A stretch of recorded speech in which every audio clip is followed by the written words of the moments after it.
The road to the high school football 5A championship begins here.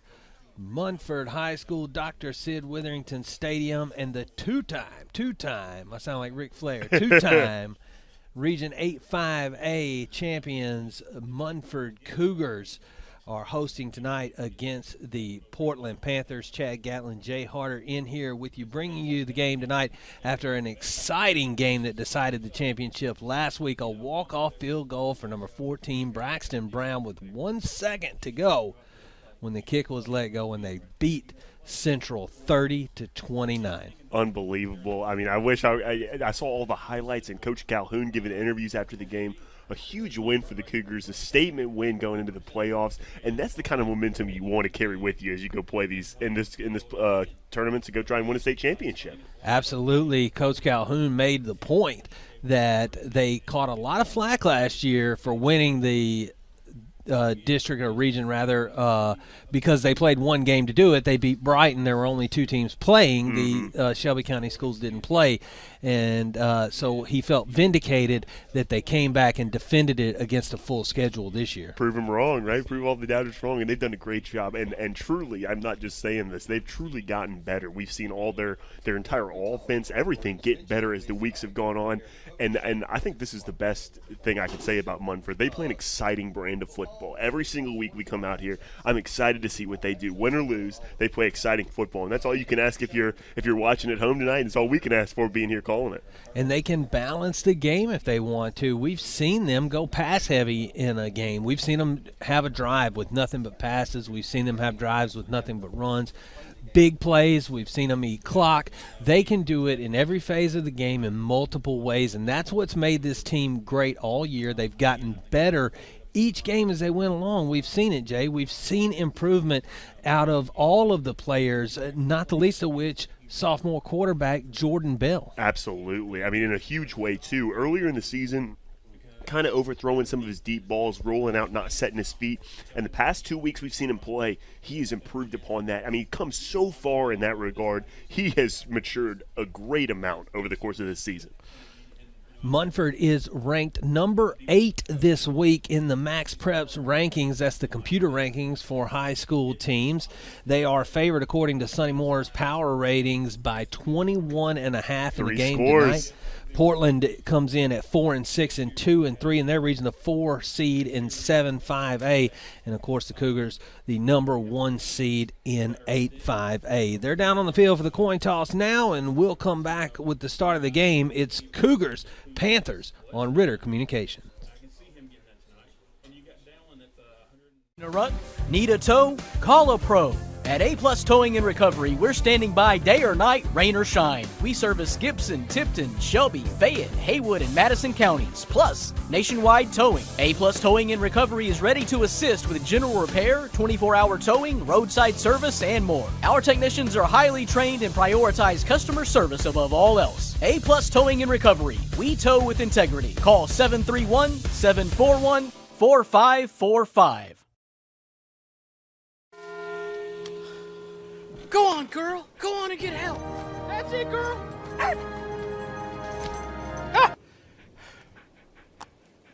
Smart dog. With Farmer's Crash Assist, our Signal app can tell when you've been in a crash and can send help if you want it. Also, our Signal app can save you up to 15% on your auto insurance. That's really something. Get a whole lot of something with Farmer's Policy Perks. We are farmers. Bum, bum, bum, bum, bum, bum.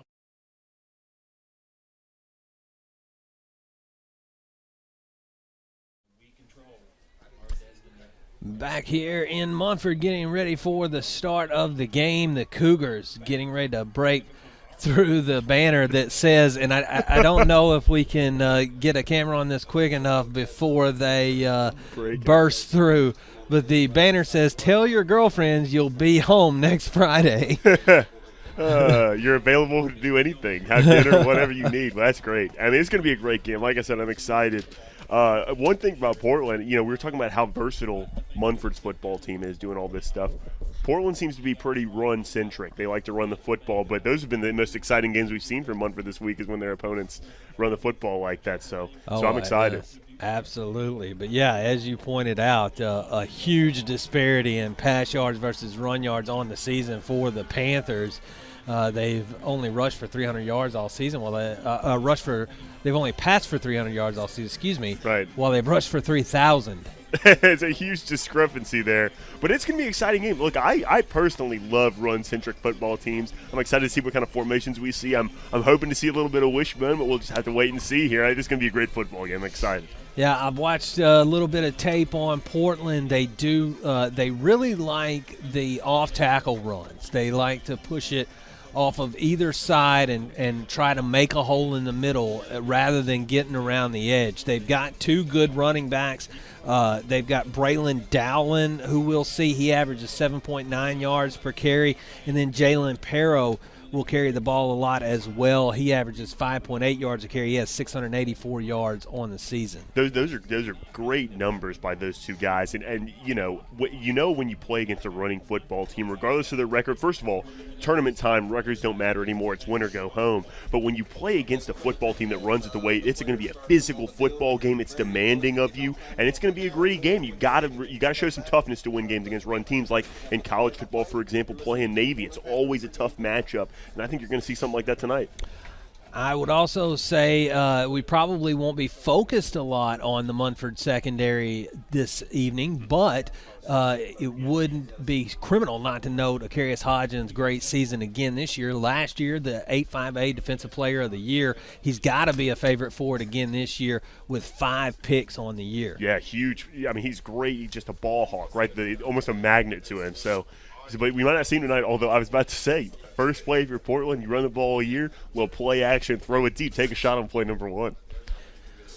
We also will see Munford kick first and to be on the lookout for an onside kick. We've seen them pull it all year, but none more important than the one that led to the winning score last week at Central. Either that or and a huge onside kick to win that game at Central last week. But the other type of kick we've seen a lot is that short little pooch kick, the little second level of the return team there, and that's always tough for opponents to gauge. So we'll see that first play tonight, unless it's an onside kick, as you noted. Braxton Brown, last week's hero, teeing it up to get this game started. Playoff football coming our way. Nothing like it. Yeah, I'm excited, man, really. It is that short kick that you talked about. It'll come down to about the 39, and the ball was nearly covered up by Munford, but eventually jumped on by Mason Swanger. The strategy in that play, I marvel at it every week. I was a little confused at first, but credit Coach Calhoun. That is a heck of a play. And like we note all the time, not great field position to start at for your defense, but not terrible either. On the opponent side of the field still. Dalvian Dickerson nearly got on that one. I think he was kind of surprised it was being left alone for a moment. Yeah. I know I was. Only one receiver here. Flex bone. Handoff goes to the left side, and it'll get nowhere. Stingy Cougars defense showing their strength early. Number 25, Jalen Perro on the carry. So you were right, Perro and Dowlin. It looks like Perro has a few more carries, but looks like the two of them are going to be involved a lot tonight in this run game. Quarterback is Brandon Thornton. He is a sophomore, just like Munford quarterback Jordan Bell. 2 sophomore quarterbacks facing off tonight. Another one receiver set. Big men in tight. This will be a handoff on a motion. It'll get about 4 yards. And that'll be Freddie Paxton on the carry. So a little flex bone we've seen so far. They have one receiver out there. It's number 12, Peyton Berlin. 6'3", he's listed. He's a big guy right there as he goes off the field. But split end. You don't see a split end every day anymore. I love this offense already. That's true. This is not a formation that I recall Munford seeing all year. No. Maybe Covington ran something a little similar against Munford, and a good carry there. That'll be Perro again, and he'll get the first down for the Panthers. That little jet action coming to the left there, whoever that receiver was coming across there, that really just – Munford, you saw him just pull out, opened up a big hole right up the middle. That's effective right there, and you're going to see a lot of – that was the first time we've seen such a sharp cut from a receiver on that motion. So that's going to be tough to gauge. Munford's going to have to take note of that. 1st and 10 at midfield for the Panthers. Very methodical Portland is, it seems like, so far. Hand off, and it goes off the right side, and is tackled for about 1.5 yards. This is what we were talking about, the toughness of this game and why these are just shots over and over again. The offensive line for Portland is used to this every week. I'm not sure the defensive line of Munford is used to every play, every 30 seconds, just lining up and hitting each other. It's a tough brand of football that if you're not used to can really take issue with your defense. You have to shut it down early to make them go away from it. For sure. Motion. Yep. Handoff. Off the left side, it's Perro. He'll get a few more. Bring up a 3rd down and 2 for the Panthers. I like the way that kid runs the ball, though. I mean, really chopping his feet. You saw him get hit there and spin off of it. I mean, a really powerful runner. I really like the offense I'm seeing from Portland thus far. Moving the ball methodically. Yeah, I mean, that's the best way to put it, methodical, because it's like 3 yards in a cloud of dust football. You know, they're not getting a ton of yards, but they're not having negative plays. 3rd and short here. That's all you can ask for. No receivers in this set. Motion and hand off to Paxton. He'll go to the right, and he'll get the first down for the Panthers. And that motion, you saw 3 defenders commit to that run to the left. That was Perro there, and that's why that motion's tough. You just don't know who has the football. You got to find it. What would you call this formation that they run with the offset backs? I've always called it a flex bone. I don't know if that's right, but I think it's because it's not quite a wishbone, but it's a flex bone. Those guys are just offset a little bit. One receiver left for the Panthers. 1st and 10 in Munford territory. Handoff goes to Perro. Perro cuts and makes a man miss, but then he's caught up by the second man. Gain of 3. Credit the O-line for Portland, too. He seems to have some holes to work with. I mean, he's running well, too, but it's not like Munford's stuffing holes right now. They're getting what they want, and they're getting those 3 yards in a cloud of dust. And so it looks like it'll be a 2nd and 6 now. Quarterback for Portland also, I see a sophomore. So 2 sophomore quarterbacks battling out tonight. Not that we're going to see him throw the ball quite a bit. Handoff goes to Perro. He is brought down after a minimal gain. Excuse me, that was Braylon Dowling, his first carry of the night. And he's the other guy that we talked about here. 833 yards this year, and so that's his first carry we've seen. But I expect to see him get the ball quite a bit tonight. I mean, and that's the thing. They have 3 guys that can carry the football on every single play. You just got to take issue. You got to take account for all of them. It's hard to do. I really like this offense so far. 3rd and 4 now for the Panthers. Little movement on the line, no They flag, stuffed it out. handoff, and they found that one easily. Munford gets the stop there. It's Clay Bridges and Hunter Perry combining for that tackle, and it's 4th down Panthers. They weren't fooled on that one, but I tell you what, it's still 4th and short here, and it looks like they're going to keep the offense on the field.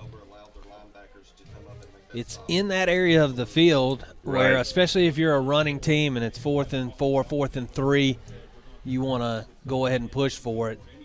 And how many 4-yard plays have they had so far in this drive, too, you know? A lot. They'll send one receiver out left. Munford trying to get lined up. Yeah. Handoff.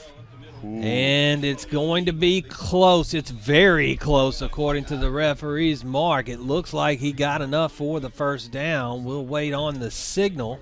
And they give it to him. First down, Panthers. Good run there. And really not bad defense by Munford there either. You know, you couldn't give him about 4 yards, but just good running too. He got hit probably 3 or 4 yards behind where he ended up. 6:45 left to go in the first. And one thing to note in this style of football that the Panthers play is time of possession keeps the score low and manageable for a team like Portland. You're absolutely right. Good hit. Nice tackle there. That was Jake Bradley on that one. Freddie Paxton on that carry. You can see here just stood up and pushed back. Churnio's leg. Great job. Good hit. Jake Bradley, it's only his third game of the year.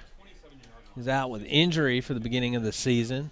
He's shown an impact ever since he's come back. Absolutely. Absolutely. Big impact. This defense really has looked good the past 4 weeks, I would say. They've looked a lot better. I mean, it's been very impressive. And it's a credit to the coaching staff just improving every week and making sure you're playing your best football this time of year. Absolutely. So 2nd and 9 now for the Panthers. Oh, ball. And it was sort of an exchange problem, it looked like. I don't know if it's a fumble or the quarterback never got his hands on it, but he did fall on it and retain possession. But now that'll bring up the first 3rd and long we've seen for this Portland team. I was about to say, any negative plays, no matter how they come, we'll take them because that's the first one of the game by my count. Wow. But that's why you run this kind of football. You don't want negative plays, and they don't get a lot of them.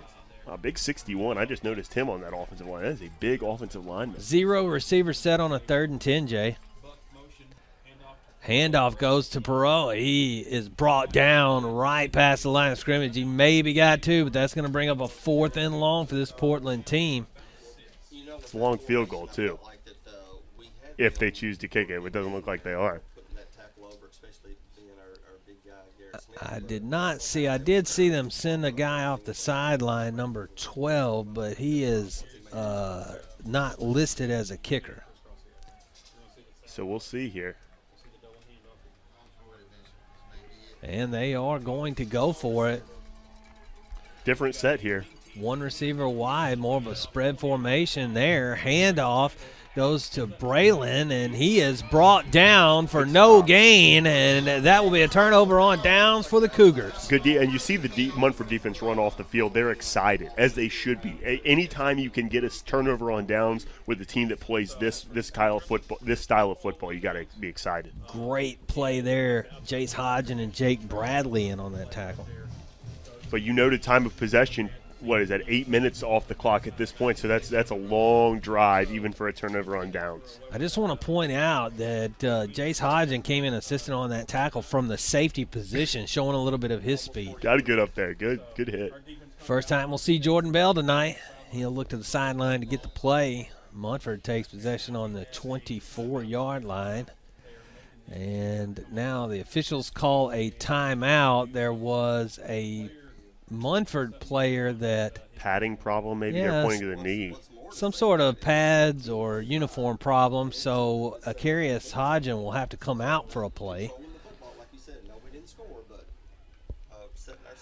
4:30 to go in the first, and the handoff is up the middle, and banging his way forward is Avik White for a gain of 9. Well, I can't, these two styles could not be more different from one another. However, Munford still runs the ball really well out of this set, and Avik White with a huge 8-yard gain on first down. Good pass. Fake now to Avik White, but he misses Akarius Hodgen on the throw. He does get the flag, though. He was held by the defender, Yamarian Fitz. That was a really good throw, too, by Bell. I know it didn't get caught, obviously, but you got pass interference there, and that ball was in stride. And you don't see him throw a lot of those quick routes like that. Very impressed by that throw. It was there. He was held by the defender, Absolutely. or it would have been on the money. Yeah, no, I agree. As noted by the flag on the field.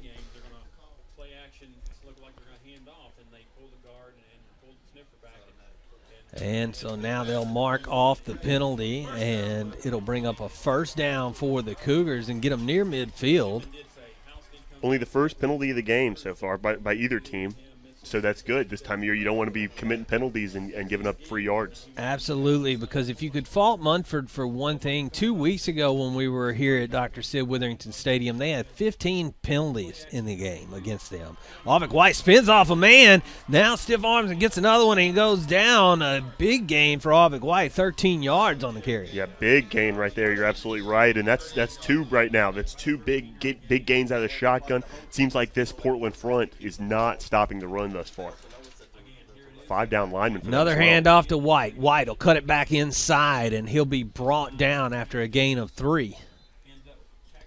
You know, Jay, I thought I saw this week the finalists for Mr. Football, the Tennessee Titans Mr. Football came out, and Alvick White's name wasn't on the list, and I was very disappointed. I thought the same thing this morning when I saw that. The same exact thing. I was just expecting to see him because a lot of running backs on that list too. And how do you fault this guy for just churning out yards every week? Oh, another penalty for Munford, false start. Hate to see that, giving those yards away. Yeah, just taking it backwards. Now it'll be 2nd and 12 rather than 2nd and 7.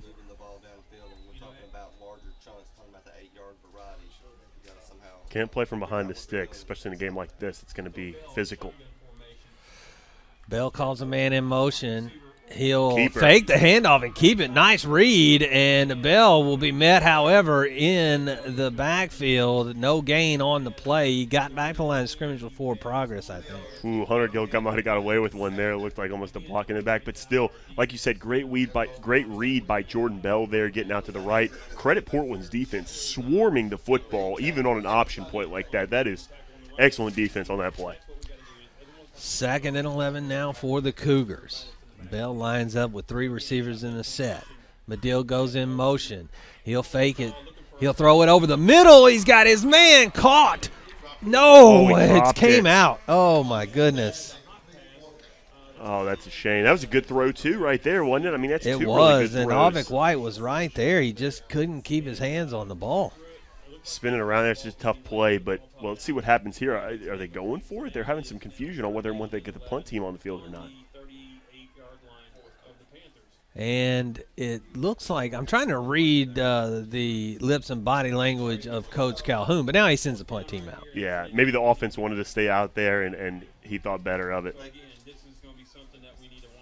And so now you do watch for a fake punt here, but we've not seen that out of Cernelia all year, I don't believe. Right. But we know Cernelia is a good punter and can pin them deep here. The officials are calling a timeout again. It's a delay of game against the Cougars. Waited too long to make the decision to send the punt team out and pay for it. Yeah, you know, I was wondering what was, because when they were discussing it, I saw 25 on the clock there. And so I was wondering if they were going to get it off. Maybe it was by design. I'm not sure. Could just be true. like what Could be be like what you said though, just miscommunication. But they could be getting a little more room. And Cernelia is not the one that's going to be punting this time. A low one. Is it? Oh, yes, it is. Oh, and it goes out of bounds before it gets to the 10-yard line, so it will be spotted at the 12. Still not bad, though. That's a favorable spot, too, because it looked like it rolled out at about the 14. Yeah. Not bad at all, though. And I tell you what, towing that line, it could have gone a little bit deeper, but not bad. Sticking back in deep field position, and if they're going to run the whole way, I mean, you know, they got to go, what, 88 or 80 – 88 yards. Yeah, that's right, 88 yards. 2:32 left to go in the first quarter. Still knotted up at 0. Fast-paced game so far. I suppose not a whole lot of time of possession for Munford right there. Only 2 minutes. Now the play is blown dead Race again. at the clock, it looks like. Yes. And now we'll get everything started again. First down for Portland from their own 12. Man goes in motion. It's a handoff to Perot. Perot takes it out to the 19, gets it to the 20 before he's brought down. It'll be 2nd down and 7. Man, the handoff, you know, the motion almost like takes your eyes to where that handoff, the exchange seems to happen so fast that there's no way Munford can plug up that hole, and I guess that's a credit to the play calling from Portland right there. But that's just one thing I noticed when teams run this style of offense is those exchanges just happen so fast handoffs. 1:58 on the clock for the first quarter. And we know Portland can eat up some clock. Handoff left side. He's got a big hole. Finds his way all the way down to the 24-yard line. Perot does on that one. Sandwiched there in the secondary, but like you said, he had a big hole to get back there. But, you know, after watching that hit, I've just got to, you know, the toughness of Perot to be able to take that many hits on every single play. What a tough running back. First and 10 now for the Panthers. Two backs in the backfield. Oh. Handoff this time, a little fake motion, and then handoff straight up the middle to Freddie Paxton, who will get about 4. So it seems like our 3 guys we're seeing are Perot, Dowlin, and Paxton so far. So those are the guys to key on tonight. You know, it looks like they're going to have the bulk of the football in their hands for this Portland offense. You've got to think if Munford's going to start cheating more guys up in the box. You know, my first quarter analysis right now is key on Perot. Eliminate him from this football game, right? Let those maybe other 2 guys get the football once or twice, but don't let him. Hand off to Perot. Perot takes it. He stutter steps and then gets it past the marker for the first down. Big run there. I mean, that guy runs the ball. So I'm impressed by him so much in this first quarter. I love the way he runs the football. Not that those other guys are doing anything wrong, but he just is so tough, it seems like. He's churning his legs. A good juke move. Yeah, seriously. And just north and south running, too. You know, even if he's cutting, he's going north and south. First and 10. And he's only a junior as well. Wow. Ball's at the 37. Handoff goes to Paxton. Paxton off the right side. He is met by a host of Cougars. Pushes the pile forward, though, and he'll get 6 yards out of that one. He got about 3 extra yards after first contact, and that'll tick down and be the last play of the first quarter. It's 0-0. Munford and Portland will be back with the second quarter on Ritter Communications. Need a tow? Call a pro. At A-Plus Towing and Recovery, we're standing by day or night, rain or shine. We service Gibson, Tipton, Shelby, Fayette, Haywood, and Madison counties, plus nationwide towing. A-Plus Towing and Recovery is ready to assist with general repair, 24-hour towing, roadside service, and more. Our technicians are highly trained and prioritize customer service above all else. A-Plus Towing and Recovery. We tow with integrity. Call 731-741-4545. Go on, girl. Go on and get help. That's it, girl.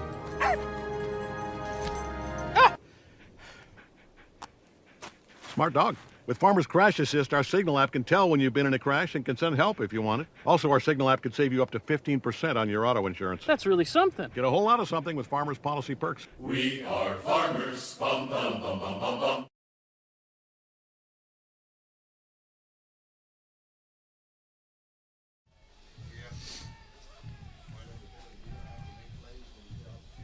Back here in Munford at Dr. Sid Witherington Stadium for the TSSAA 5A playoffs. First round game between Munford and Portland. Munford, the Region 8 5A champs. On defense right now is Portland slowly marching their way down the field. A 2nd and 4. Handoff goes to Dowling. Dowling gets up through the middle and down for a first down. Gain of 8 on that one. Maybe I should watch what I say, keying on Perro there, because Dowling had a big run for a big gain right there. And I guess it goes back to when we're looking at these yards here, that's why this offense is so effective. You can't really key on anybody because the other guy's going to hurt you then.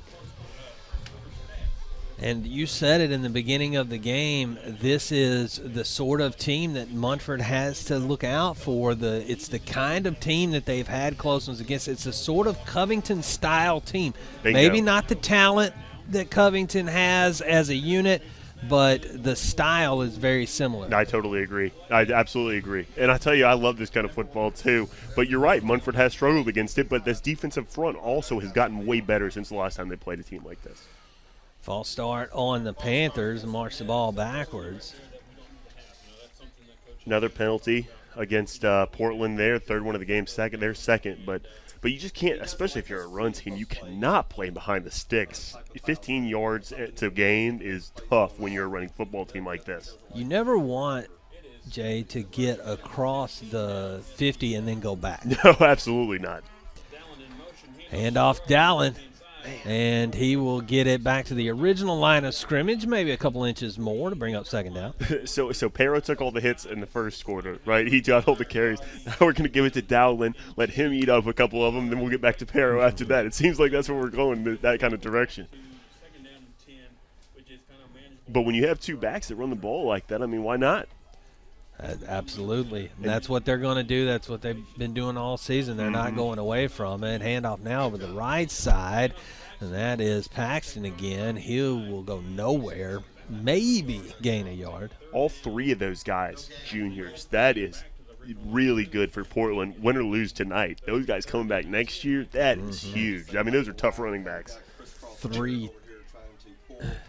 Just a year of experience doing that, too, is invaluable. 3rd down and 10 now for the Panthers. 10-16 to go in the half. Look how close the safeties are. It is a fake handoff and a pass, and the receiver just wasn't there. He wasn't. It looks like, what was that, number 13, Garrett Fox, looked like he might have been open downfield. And like you said, rolling out to the left as well with the right-hander, that's a really tough throw when you don't throw it a lot. It really is a tough throw, and I think they did fool the defense a little bit, but the receiver couldn't get a step on his man. No, you're right. And it's not a bad plan. Munford will be in man coverage because of the lack of a passing threat. Right. How deep were the safeties? Like 7 yards, if that, so you're right.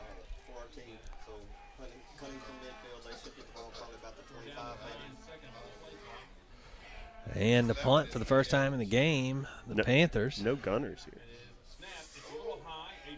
Oh! He gets it down, and the punt is away, and Decarius Hodgson tells everybody to get away from it, and it takes a great Panther roll. There's a flag down near the punter. Could be a roughing penalty here. It was. He put his hands on him, too, and he didn't think he was going to call it, but then the ref went in there through the flag. It's tough. Here comes the call. It is a roughing the kicker. We'll have to see, but if it's the 15-yard variety, it's going to be a first down for Portland. They will get the ball back. I did not see the personal foul signal, so I'm thinking it's a 5-yard running into the punter rather than roughing. I believe you're right because didn't knock him down or anything. It was just contact. And they're going to call that. So I think you're right. So here comes the official call. It is running into the punter, but the penalty is declined because it would not have done any good for Portland. So they will give the Cougars the ball. They pinned them pretty deep there at the 11, so they couldn't do much better than that, they figure. I was about to say the same thing, We're not going to give a better spot than that. Let's just take it. Yeah. I love that. I like that a lot. So Jordan Bell and company for the second time tonight, starting inside the 15-yard line. Long way to go. Long way to go. Time of possession 10-2 right now by my count. 10 minutes, that is, to 2. Motion now and the handoff. It goes to Hodgson. Oh, Hodgson gets around the left side, makes one man miss. Now he's down the sideline, pushed out of bounds. And Braylon Dowling may have saved a touchdown for the Panthers there, but a great run by Jace Hodgson all the way out to the 44-yard line. I love that play design, especially against a team like this that faces motion like that in practice every day. That is a great play design coming back the other way. I love it. 33-yard sprint by Jace Hodgson. Snapped the handoff, and Avik White slipped before he got the ball there and just fell down, and so it'll be a loss of 2 for the Cougars. Tough there, tough play. I thought for a minute the ball came out. Something flew in the backfield. I wasn't sure what that was. It was a big chunk of grass. Oh, it was his foot? Oh, man. I didn't realize. If you look, you can see on the screen the chunk of grass right by where, right in front of where Avik White is lined up now, and a little bit of it behind him. Handoff is faked, and it is Bell who will keep it this time. Puts the shoulder down, gets some extra yardage out of that one. 4 yards by Bell. Really big play there. I don't hate the read there. It looked like they might have snuffed it out a little bit, but then he cut right back the way the handoff was going to go. Bell is looking to the sideline to get the call after they see what the defense is going to do here. Looks like a 4-3, but they're putting an extra man on the line for Portland. Fakes the handoff, holds off. But he is sacked. It looked like he was going to shake him off, but he is eventually brought down for a big loss by Nick Averett. It's a tough that is a tough sack to take there on third down there. You know, especially if that's the difference. You're on the 50-yard line and pinning them really deep and pinning them inside the 30. But regardless, you know, tough play there. Not great blocking up front. Can't put it all on the quarterback. There's a lot of different components that go into that play. 4th and 19 now for the Cougars. Pretty much no choice but to punt it away. Cernelia in the backfield. Have to. Portland sends a man out late to field the punt. It's a low line drive, and they'll just let it go, and it'll take a good Munford roll and get down to the 24-yard line before it's down by the Cougars. So still a long way to go. But the difference in probably the distance of the sack, wouldn't you say, about 10, 12 yards. And 8:19 to go now in the half. Still no score here in Munford, and that's a rarity for this Munford team. Yeah, for sure. Credit Portland's defense. And Munford's defense, for that matter. They have been ready. It's a handoff to Dallin. Dallin takes it over the left side and brought down after a gain of 4. A lot of the same play calls, it seems like, from Portland's side, but that's the point. You know, a bunch of the same different reads. And wear you out. Yeah, exactly.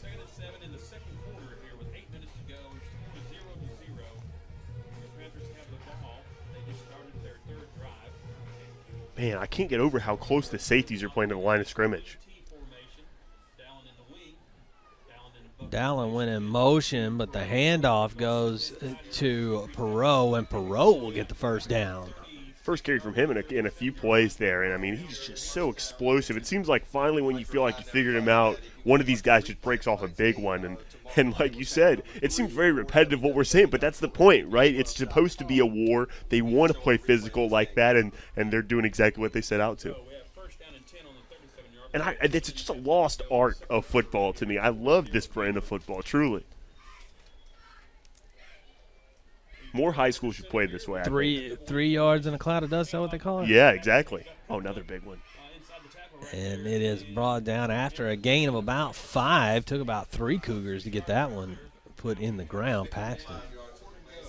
Man, so Paxton, I'm trying to dissect their offense a bit too much, I'm afraid, but Paxton seems to be their alternative back, right? It kind of goes back and forth between Dowlin and Pero, and they offset it with Paxton a little bit. I like the design as a player for Portland. Seems to be hurt a little bit. It's Paxton. He looks like he's trying to get his breath. We'll step aside and come right back for the rest of the second half here on Ritter Communications.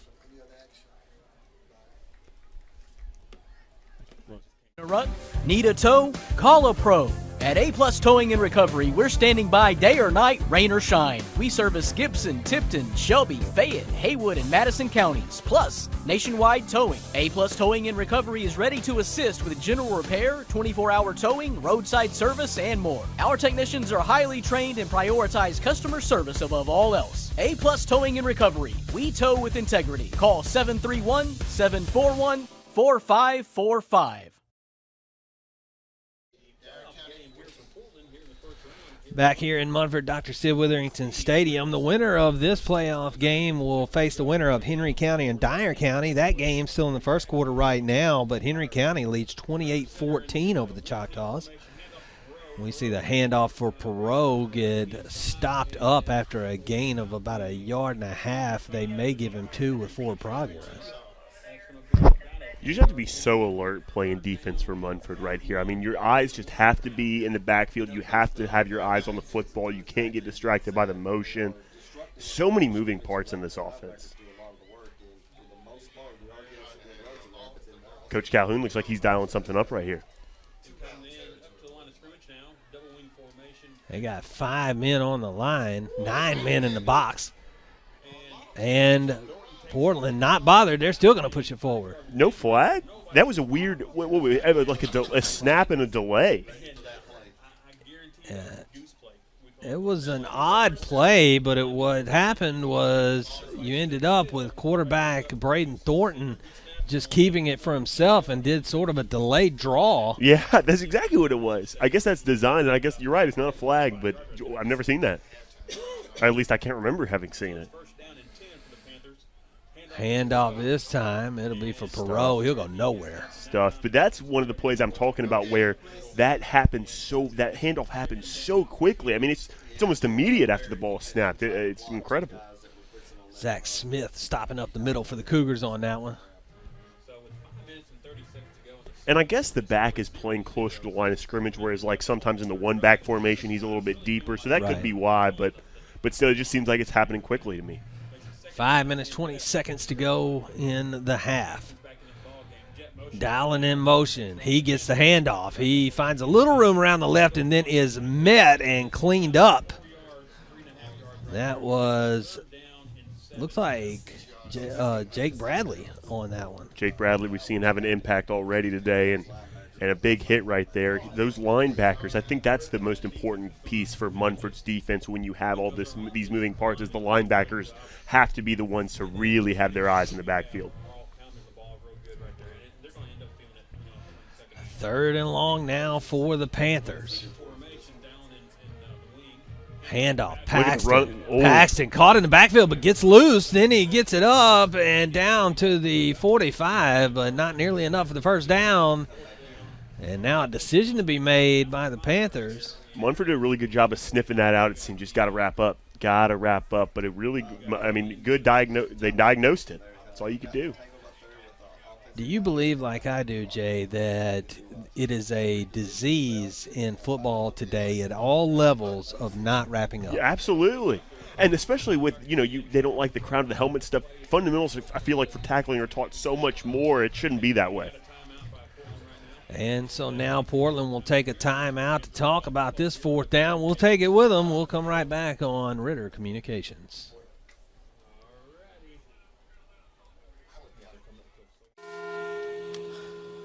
Go on, girl. Go on and get help. That's it, girl.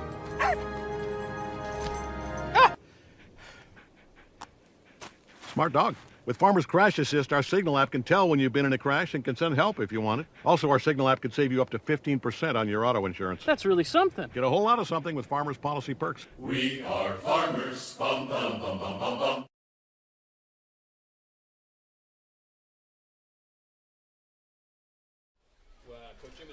4 minutes to go here in the first half for the Cougars and the Panthers in the first round of the TSSAA 5A playoffs.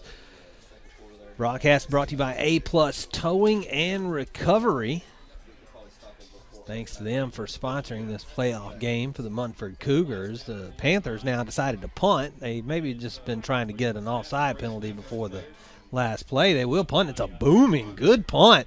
Fair caught by Akarius Hodgen at the 12-yard line. And once again, the Cougars inside the 15 to start their drive. And I think it's important to note they have not started a lot of drives this season, certainly as of late, backed up like this in their own territory. And credit Portland. I mean, it's hard to score when you got to go 80-plus yards. And how many drives have we seen Munford start on the opposing team side of the field, let alone not this far back, and hit 1 or 2 play drives for long plays and touchdowns? Explosive play offense, and that's really a good point. They have not had any of those, and that could be a reason why it's 0-0 still.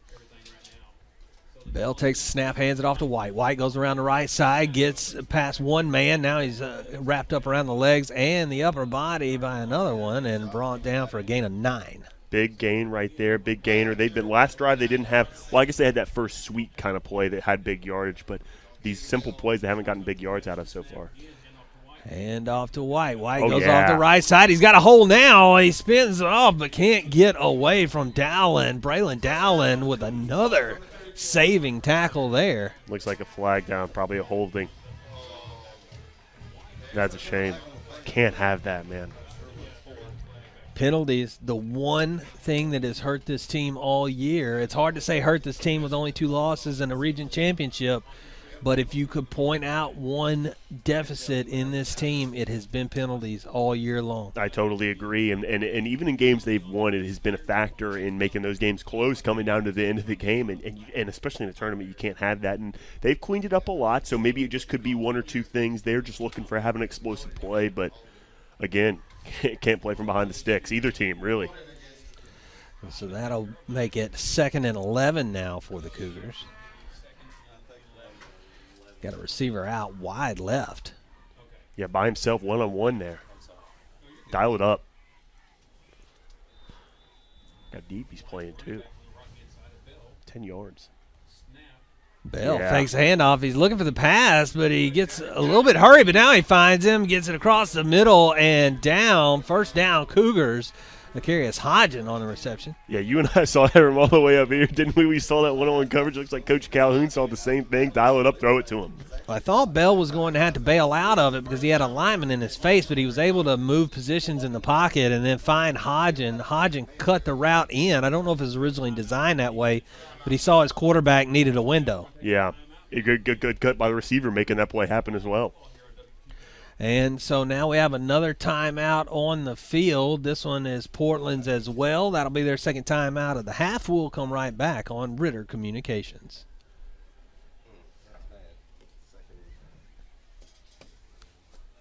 Begins with a click. And just like that, you were immersed in a world of wonder. Education, entertainment, information. Connect with family and friends from around the block or around the world.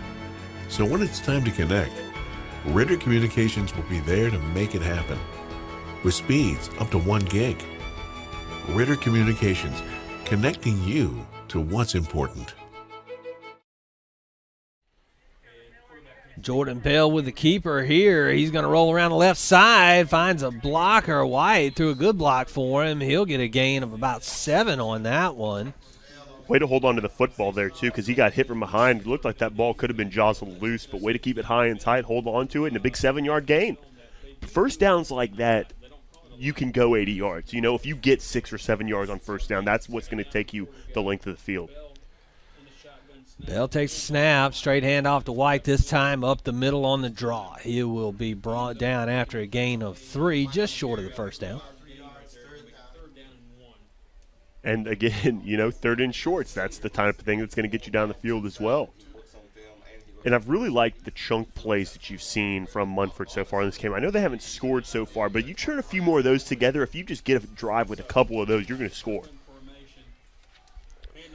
Hand off to White. Oh, no, it's a keeper. Fooled me too. Wow, a late keeper by Bell. He'll get it down for the first down. Kicks it back outside, brought down by Dowland, but not before he crosses the sticks. Yeah, that was a really late keeper. It fooled me. I thought he had a hold with handed off truly, but still first down by Bell. Can't complain whatsoever. He ran probably 3 yards alongside White with both of them holding the ball, it seemed like. Under 2 minutes to go now in this half. The Cougars doing in the hurry up.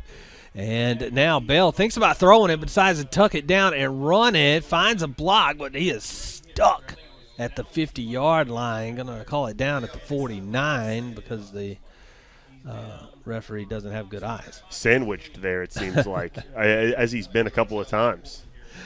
I mean, how can you – it's only 1 yard, but, I mean, honestly, when a guy falls backwards, you give him the forward progress to where the ball was. And that's the second time we've seen a spot like that, too. On the punt, for one thing, that's interesting. It's maybe a injured Panther here on the play. They'll come out to 10 to him. We'll step away. It's 1:24 left in the half. Cougars have the ball, but can they get down before time runs out? We'll see when we come back on Ritter Communications. In a rut? Need a tow? Call a pro. At A-Plus Towing and Recovery, we're standing by day or night, rain or shine. We service Gibson, Tipton, Shelby, Fayette, Haywood, and Madison counties, plus nationwide towing. A-Plus Towing and Recovery is ready to assist with general repair, 24-hour towing, roadside service, and more. Our technicians are highly trained and prioritize customer service above all else. A-Plus Towing and Recovery. We tow with integrity. Call 731-741-4545.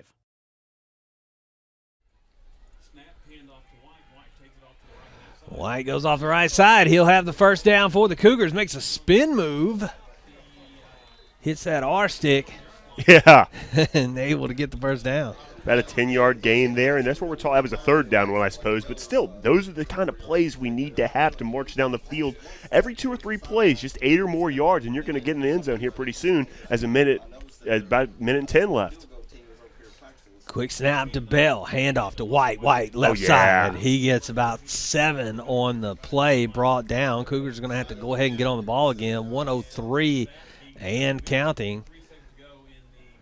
Yeah, I mean, you don't have to run the flex one. You don't have to run a ton of guys on the line of scrimmage in order to run the football effectively, and the Cougars are showing that right now. Cougars take a timeout to stop the clock here. That's their first one of the half. We'll keep it right here. It's a smart timeout, too, a minute left. And you want to, especially the way you're running the ball right now, you want to give yourself as much time as possible because those plays are effective. It's hard to go, especially in high school football, to go 45 yards just throwing the ball. But, Jay, do you think with the time, you've got 2 more timeouts in your pocket, do you try to run and get closer here, or do you take the second down opportunity to take a shot? I think on second day, well, that's a good point, too, because this clock stops either way. But you also have a built-in clock stoppage with a first down here, too. So that would be my only argument for running it here.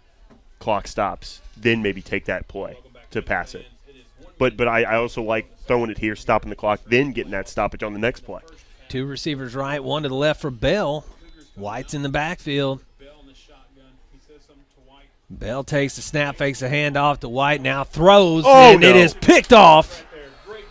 Oh, just saw it all the way, did Isaac Berry for the Panthers. Excellent pick and great defense. Look here, Berry in the perfect position, saw the play, undercut the route, and makes the play on the ball. Just a great play for the Portland player. It was. Tried to fit in a little bit of a tight window, maybe a step behind him, but I can't take anything away from the defensive play. That was way to break on the football. 58 seconds left, and you got to think that's not a lot of time starting from your own 16 if you're Portland the way they play. Do they take a shot throwing it, you think, or you just take it to halftime? We will see. They do have a man wide left. It is a handoff on this down to Braylon Dowling, and he will only get about 5 yards on the carry.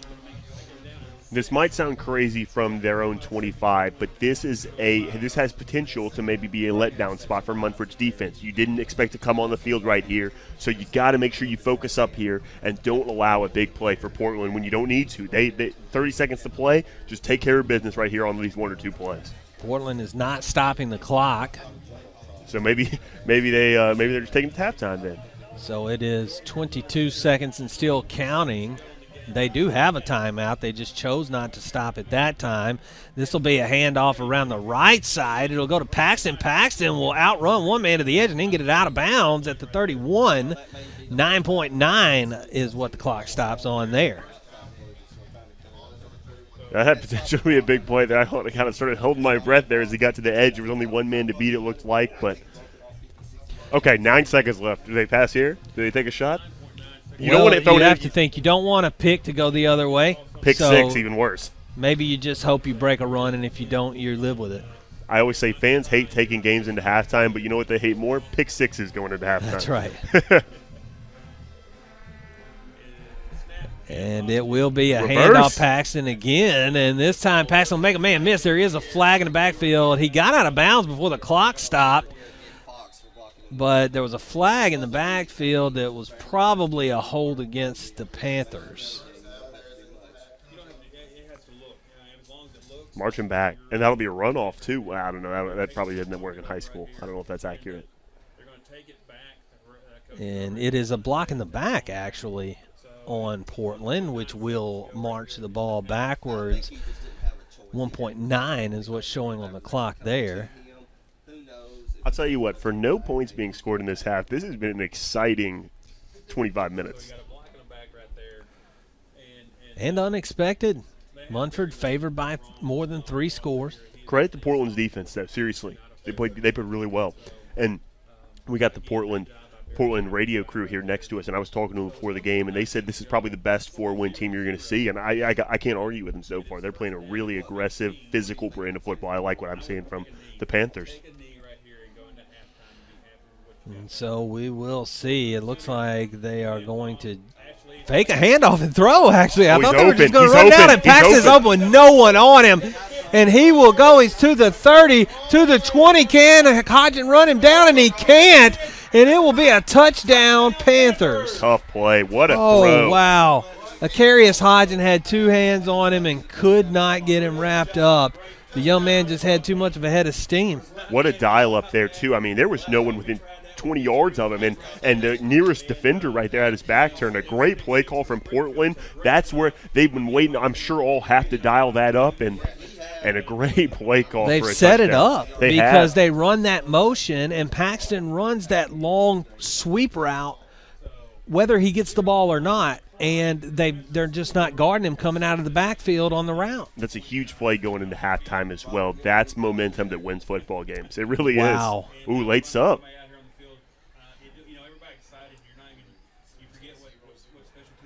And so lining up for the extra point with double zeros on the clock. It is up and good, and the Portland Panthers, the underdogs, go into halftime up 7-0 over the home field Munford Cougars. You're watching Cougar football here on Ritter Communications.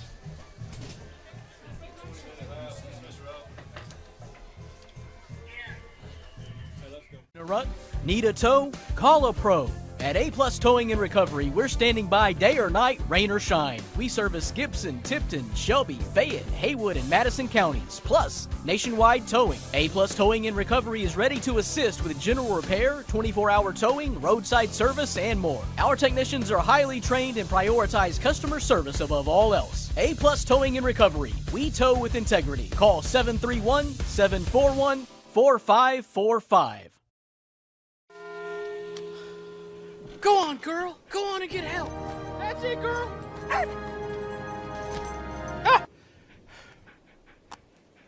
Smart dog.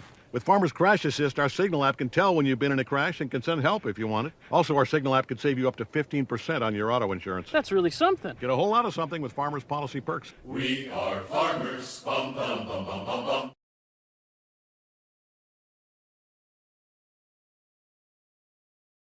At Ritter Communications, we're dedicated to being a caring community partner. We invest in the communities we serve by supporting local nonprofits, academic programs, local athletics, and events that bring us together. We create the connections that strengthen our communities. Ritter Communications, right by you. Memphis Wrestling is coming to Tubetown. Catch Championship Wrestling from Memphis every Saturday at noon right here on Ritter Communications Tubetown. Oh, yeah!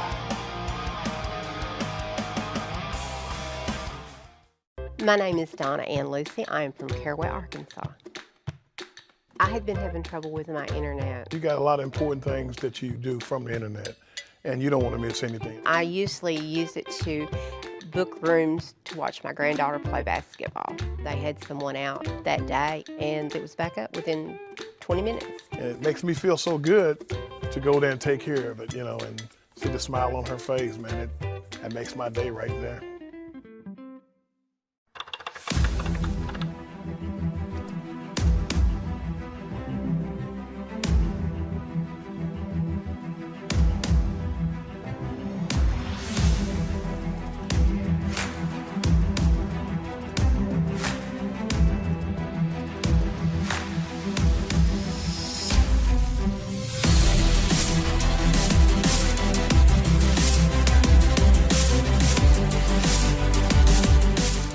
Memphis Wrestling is coming to Tubetown. Catch Championship Wrestling from Memphis every Saturday at noon right here on Ritter Communications Tubetown. Oh, yeah!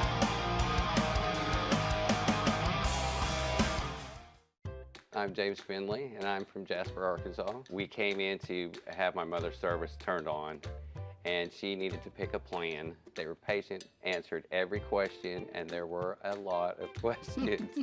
We just took our time with her and wanted to make sure she had everything she needed. You could see that they genuinely cared about my mother. I don't want to go into a store and be treated like just another number. That's not how we roll in Jasper. Treat people how you want to be treated.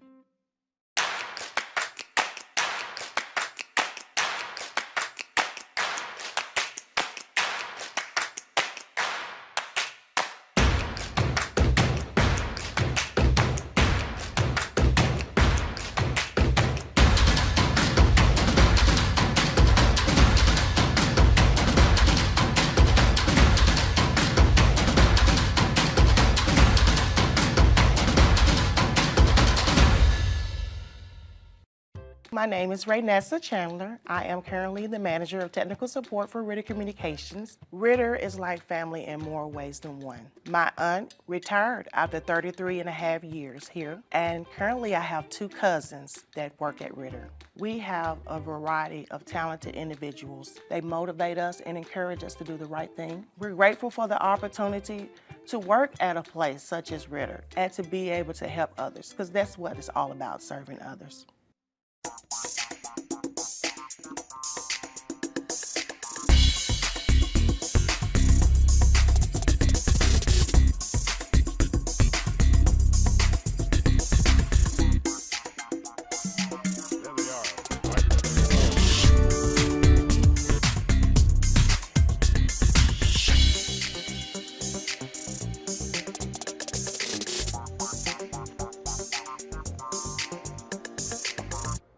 Received a call about a cable box not working at Miss Betty's home, and while they're replacing the cable box, I noticed an extremely long cable. I went to move my furniture around and it just stopped working.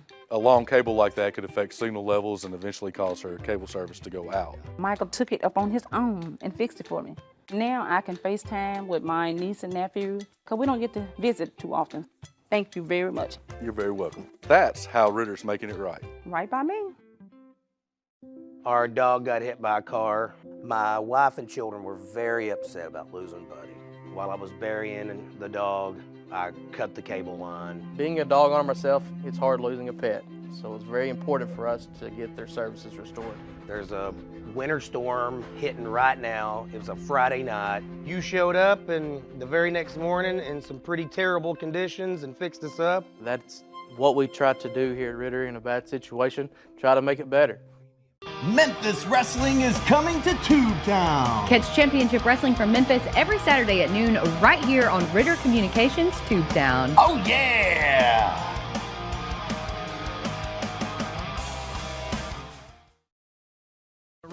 Need a tow? Call a pro.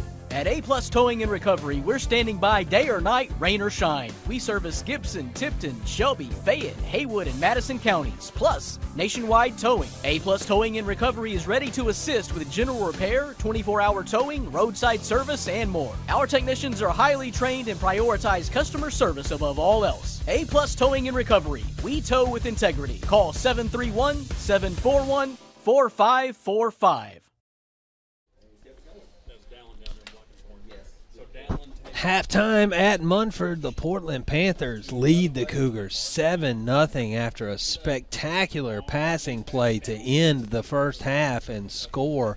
And the Panthers only, Jay, passed for 300 yards all season, just passed for 74 on one play. Unbelievable. A huge play. I mean, you credit that play call. I mean, I still can't get over the how much they fooled the defense, and then credit I forget who it was, the ball carrier, but breaking that tackle from from Jace Hodgen, who hustled his butt off to get down and make that play. But a great way to carry the football, a good block downfield as well, ends up in a touchdown. It was Freddie Paxton for the Panthers. Freddie Paxton, that made that his run. We've seen him run the reverse, and so he basically ran the reverse without getting the handoff, and then out for the pass. No defender anywhere near him for a long time on that play. Remember, with Ritter TV, you can stay connected to your neighborhood with local news, sports, and more, all at a price that fits your budget. Go to RitterCommunications.com to find out more. These games are brought to you by Ritter Communications. Games are also brought to you by A+ Towing and Recovery. They will get you taken care of wherever you get stuck. They can come take care of you and get you helped out or get you towed if that's what you need. But, hey, they'll even do lockouts and stuff like that. Give them a call, 731-741-4545. A little bit of a halftime score update around the area here, and Kenwood and Central knotted up at 7 at halftime right now. And that is who Munford, of course, beat to win the region title. But Central, as I read it this week, a lot of people still picking them to make it all the way to the championship game of these playoffs. Really? And so even with the 2 losses as of late, people are picking Central to go a long way. They've got a future Yale running back leading that team. And so they are struggling right now, though, at home, tied up with the Kenwood Knights out of Clarksville. Over in Arkansas, Wynn leads Nettleton 14-7. Back here at home, Millington leading Trezevant 21-8. Covington leading Raleigh Egypt. We talked about Covington earlier in the night. They're leading Raleigh Egypt 47-0. Started the third quarter over there. The game that matters most to this one is the winner of this game will face the winner of Henry County, Dyer County. Henry County up by 14 right now, 35-21 in that one. Ripley leads East 10-7 right now, and Brighton trails Springfield. Springfield leading that one 14-0 over Brighton. Another 7-5A versus 8-5A matchup there. Over in Arkansas again, Westside over Gosnell 28-0. Marion over Jonesboro 50-43. That one was played yesterday and went final. Tough game. I got some stats for you here, too. Go right ahead, this game. my friend. The most important stat that I cannot emphasize enough is time of possession in that first half. I had the Panthers with 18 minutes of possession, and Munford only with 6. That is huge. The Portland crew next to us made a good point that they're surprised the game's only 7-0 with that time of possession. That's probably a big indication to why. Yardage, only 112 yards from Munford in that first half total. 53 rushing yards on 8 attempts from Alvik White. Only 7 yards with some sacks and negative plays from Jordan Bell on 6 attempts. And Chase Hodgen has that one sweep play for 33 yards. Passing 1 of 4 for Jordan Bell, 19 yards in a pick. And Akarius Hodgen has that catch and 19 yards on that as well. So that's the first half stats. Nothing too flashy for Munford. Probably their least flashy game of the season stat-wise, but still only one possession game, and you got to like that. And you've got to find a way in the second half, though, to break through and get those big plays that you've really made your bones on all year long. Absolutely. They're not getting the chunk plays they're getting are they've had a few of them, but I'll tell you what comes back to is a lot of these penalties as well. You have a false start penalty, a holding penalty. You cannot play behind the sticks like that. And, like you said, they need more chunk plays right now. And they need to not – it's really hurting them that they have to go 90 yards every time they want to score. That's been a huge factor in the game. Been a great special teams game played by Portland so far that has pinned the Cougars deep every change of possession. So, yeah, you're absolutely right. They start sort of behind the 8-ball there and have to work their way forward, and that's making it difficult for them. Credit the Portland defense, of course, for sure, for getting the stops, but this one's going to be a dogfight all the way to the end. I mean, the only score of the game happened with double zeros on the clock. No telling what we'll see in the second half, but you'll see it all right here as you watch Cougar football on Ritter Communications. In a rut? Need a tow? Call a pro. At A-Plus Towing and Recovery, we're standing by day or night, rain or shine. We service Gibson, Tipton, Shelby, Fayette, Haywood, and Madison counties, plus nationwide towing. A-Plus Towing and Recovery is ready to assist with general repair, 24-hour towing, roadside service, and more. Our technicians are highly trained and prioritize customer service above all else. A-Plus Towing and Recovery. We tow with integrity. Call 731-741-4545. Go on, girl. Go on and get help. That's it, girl.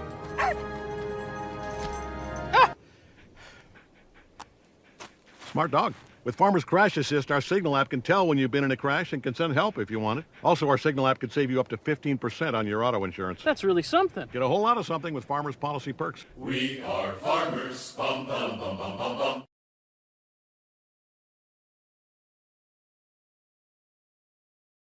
At Ritter Communications, we're dedicated to being a caring community partner. We invest in the communities we serve by supporting local nonprofits, academic programs, local athletics, and events that bring us together. We create the connections that strengthen our communities. Ritter Communications. Right by you. Memphis Wrestling is coming to Tubetown. Catch Championship Wrestling from Memphis every Saturday at noon right here on Ritter Communications Tubetown. Oh yeah! My name is Donna Ann Lucy. I am from Caraway, Arkansas. I had been having trouble with my internet. You got a lot of important things that you do from the internet, and you don't want to miss anything. I usually use it to book rooms to watch my granddaughter play basketball. They had someone out that day, and it was back up within 20 minutes. And it makes me feel so good to go there and take care of it, you know, and see the smile on her face, man. That makes my day right there.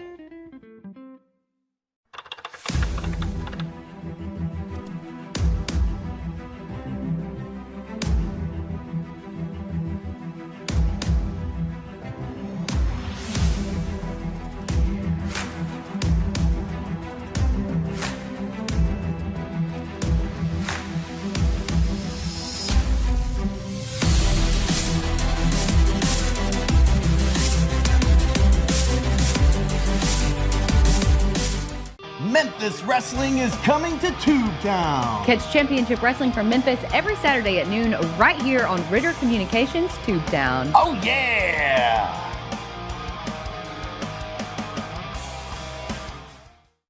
I'm James Finley, and I'm from Jasper, Arkansas. We came in to have my mother's service turned on, and she needed to pick a plan. They were patient, answered every question, and there were a lot of questions. We just took our time with her and wanted to make sure she had everything she needed. You could see that they genuinely cared about my mother. I don't want to go into a store and be treated like just another number. That's not how we roll in Jasper. Treat people how you want to be treated.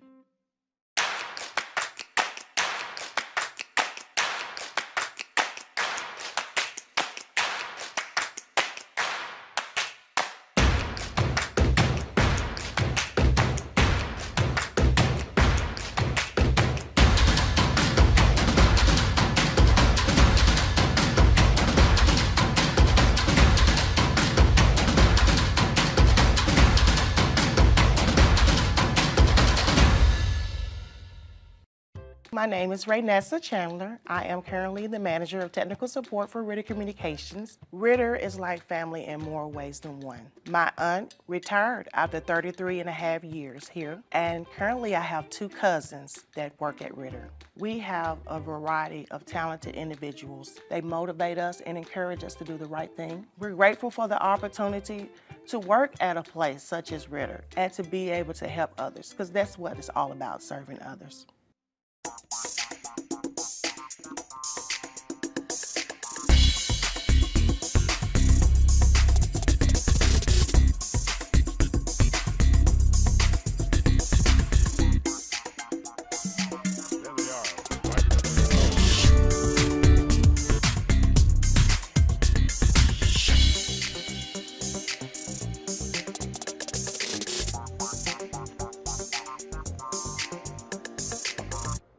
Received a call about a cable box not working at Miss Betty's home, and while they're replacing the cable box, I noticed an extremely long cable. I went to move my furniture around and it stopped working. A long cable like that could affect signal levels and eventually cause her cable service to go out. Michael took it up on his own and fixed it for me. Now I can FaceTime with my niece and nephew, because we don't get to visit too often. Thank you very much. You're very welcome. That's how Ritter's making it right. Right by me. Our dog got hit by a car. My wife and children were very upset about losing Buddy.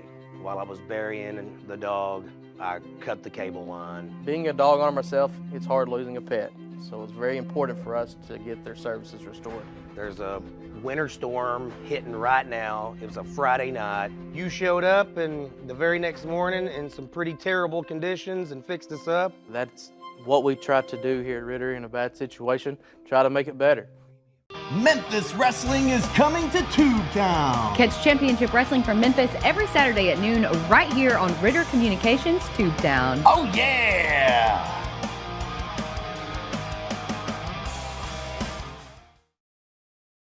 rut? Need a tow? Call a pro. At A-Plus Towing and Recovery, we're standing by day or night, rain or shine. We service Gibson, Tipton, Shelby, Fayette, Haywood, and Madison counties, plus nationwide towing. A-Plus Towing and Recovery is ready to assist with general repair, 24-hour towing, roadside service, and more. Our technicians are highly trained and prioritize customer service above all else. A-Plus Towing and Recovery. We tow with integrity. Call 731-741-4545. Back here in Munford, getting ready for the second half of the first round of the 5A playoffs, TSSAA football being played. It's nice that the postseason's here, Jay. Yeah, I was so excited all week, really, for this game. And truly, I know, and a lot of people nowadays don't like watching defensive football, but this game hasn't disappointed me at all. I love the style Portland's playing. I like the defense I'm seeing from both teams here, and I think we're in store for a really exciting second half. It's a tight one, even though Portland has dominated in time of possession and yardage, really, but only able to put a score on the board right there at the end of the first half. So Munford defense holding up when it needs to, and the Portland special teams, of course, doing their job, pinning Munford deep for every drive. I was about to say, too, I think you said it best over our last segment there, is this really game has been all special teams, and Portland's special teams cannot be overstated.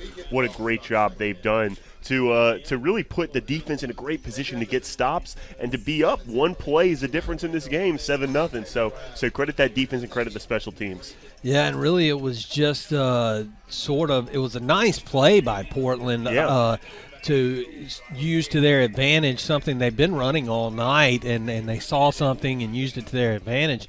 But it's also just one slip by this Munford defense is the difference in this game, going halftime scoreless and 7-0. And still had a chance, not to overstate one play, but still had a chance to make a stop on that play too. Just couldn't quite wrap up. But you also have to feel good on the other side if you're Munford. Like we say, it's just one play is the difference in this game, and so it has to make you feel good in that locker room. I'm sure Coach Calhoun said something of the sort. Probably a few choice words in there as well, down 7-0 in the playoffs. Not Coach Calhoun. Not Coach Calhoun. But no, it'll be a really good second half, and I think this Munford team's going to come out ready, but this Portland team's certainly not going to let up at all. I wanted to note that if you noticed during our coverage, there was no band on the field during halftime. I miss them. No halftime show. We all miss the Munford band, but they did take second overall in the Bandmasters competition held last weekend at Simmons Bank Liberty Stadium in Memphis. One of the best. Oh yeah, Simmons Bank Stadium. That's really the biggest reason I wanted to bring it up, is so I could finally say Simmons Bank Liberty Stadium. Yeah, but no, the band is excellent, and I know I sounded a little sarcastic, but I'm serious. I do miss them. They're a great band, one of the best I've ever seen, certainly in high school, and we miss them tonight. But they're still in the stands, still playing every couple of downs and stuff like that. So I think I do miss them, but congratulations to them, second place in that big tournament. I think they deserve the break. Yeah, no, absolutely. And I'm sure on a cold night like tonight, they're not complaining too much at all. They didn't want to push those bird cages around. Yeah, they're not even on the field tonight. Cold weather. They've added a couple of minutes to the clock here as the teams get stretched out and ready for the second half, so we'll step away. Let our sponsors get a little bit more airtime, and you need to show them some love as well if you love watching Cougar football on Facebook or YouTube or wherever you are consuming it on your Ritter cable TV subscription perhaps. Give some love to our sponsors, one of which happens to be me, your friendly local neighborhood insurance agent. So pay attention in the ads and give them a call. Thanks. We'll be right back on Ritter Communications.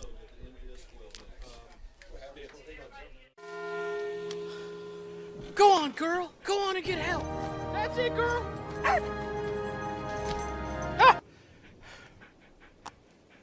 Smart dog. With Farmer's Crash Assist, our Signal app can tell when you've been in a crash and can send help if you want it. Also, our Signal app can save you up to 15% on your auto insurance. That's really something. Get a whole lot of something with Farmer's Policy Perks. We are farmers. Bum, bum, bum, bum, bum,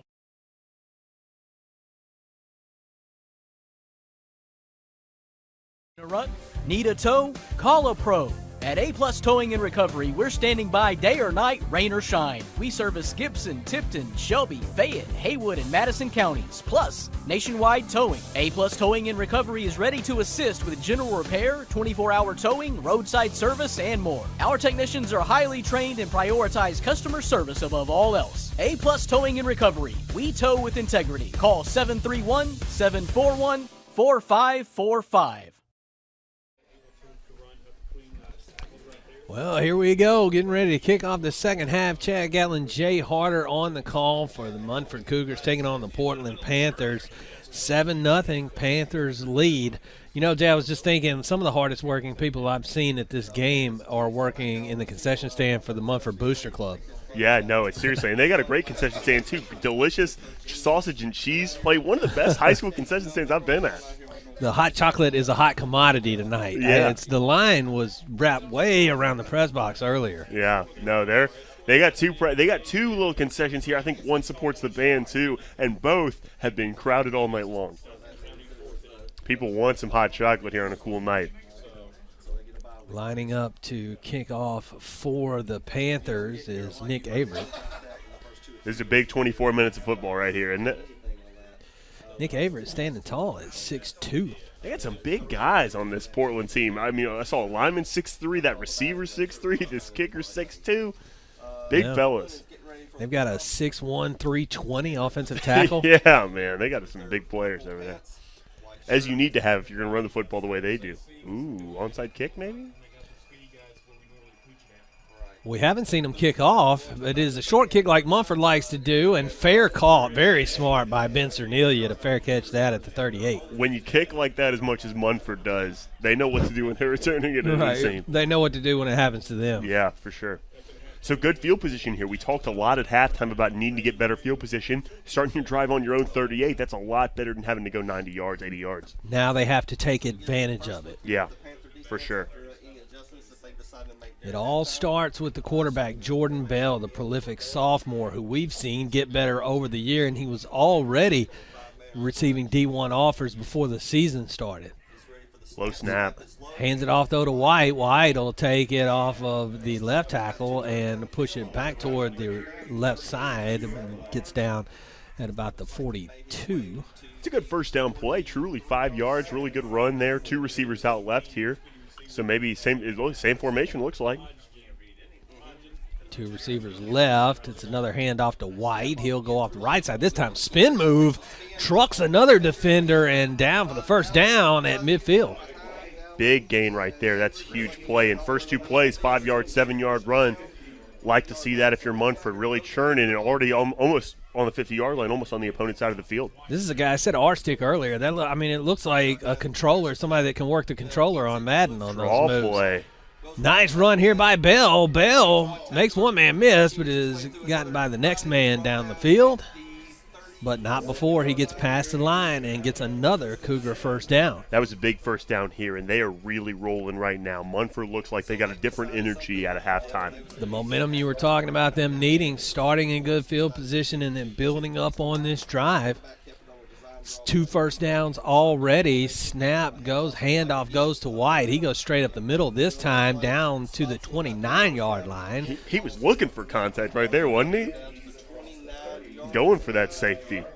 Another big run. Haven't had a play less than 5 yards so far. That was, a 7-yard run there on first down? Big play. Quickly back on the ball. Snapped. Keeper for Bell. Bell goes over to the left. Tries to find some room. Doesn't find much, but does get down to the 25. And that'll be enough for a first down. I call it no-nonsense running, right? There's not a lot of motion right now. They're really not moving anybody around. They're either doing these draw plays or they're giving it to Alvick White, and they are churning out yards right now.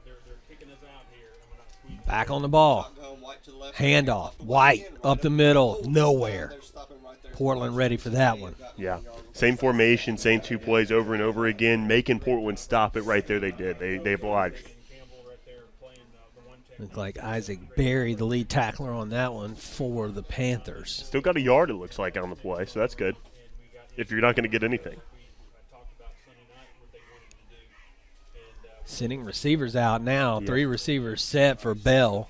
White's in the backfield. No, it's not White in the backfield. It's Durham. Durham takes the handoff, tries to go off the right side, gets caught by the shoestrings, brought down after a gain of 1. Just upended. That was the first time we've seen Durham tonight, and we've liked what we've seen out of him running the football all year, so it's a good little change of pace back you can put back there. And a nice way to give Alvick White a breather and show something different to this Portland defense. It's been tough. Third and 8, though. Third and a little long. Bell, it's a keeper. Design run off the right side. He's looking for a hole. He can't get there, though. Very good defense locking up that outside lane for Portland. Really good defense right there. It looked like he had some space and just pushed out of bounds there. So it'll be 4th down. If he didn't over-pursue and he didn't try to get in the backfield, he just kept him from getting a first down, and that made all the difference. Yeah, really good play. They're on by the 19 here. They're going to go for it. Hand off to White. White stutter steps around the right side, yeah. finds a hole. He's going all the way in. Touchdown, Cougars. What a cut right there. I don't know if we're going to see this play again, but that was an excellent cut by Alvick White, splitting through those defenders. There he goes. Look at that. Look at that. He sees the hole open up and just squirts his way through there. I'll tell you what. I don't know a lot, but I know one thing. Alvick White can run the football. Now, what a run. Great run right there. Big touchdown. By 19 yards by my count, huge touchdown run. Now we see something we're familiar with here, this odd lineup, and we may see it just a direct snap to White and him running in, but it looks like no. They'll take the safer route and give it to Braxton Brown to put the extra point through. I like the safety there. This early in the second half, though, you could afford to take a chance, don't you? You can. You're absolutely right there. But I like tie games, good. too. I just like to argue with you sometimes. Well, it is a tie game now. The Cougars come back in the second half ready to play. 9:24 left in the third quarter, and it's tied up 7-7. We'll be right back on Ritter Communications.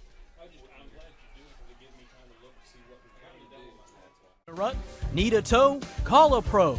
At A-Plus Towing and Recovery, we're standing by day or night, rain or shine. We service Gibson, Tipton, Shelby, Fayette, Haywood, and Madison counties, plus nationwide towing. A-Plus Towing and Recovery is ready to assist with general repair, 24-hour towing, roadside service, and more. Our technicians are highly trained and prioritize customer service above all else. A-Plus Towing and Recovery. We tow with integrity. Call 731-741-4545.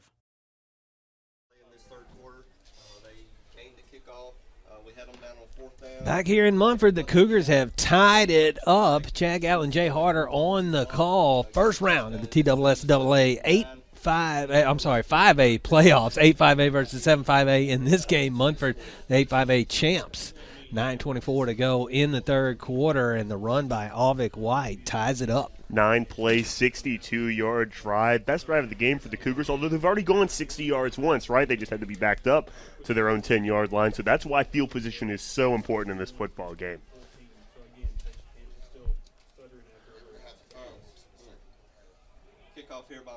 Oh, onside. Onside kick. And Munford recovers. What a recovery. What a play. What a dial-up. You were just talking about a sneaky play call from Munford, and they dialed it up on the kickoff. DJ Vassar on the recovery for that one. What a play right there. Unbelievable. And we're talking about field position. I'm going to say it again, starting the drive on the 50-yard line. That is huge. Huge possession. This is a momentum shifter right here.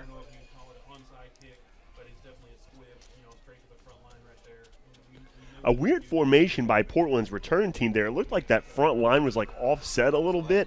I'm not sure I've ever seen that before. I don't think that contributed to why Munford recovered it, but it's just something I was noting when I watched them kick off.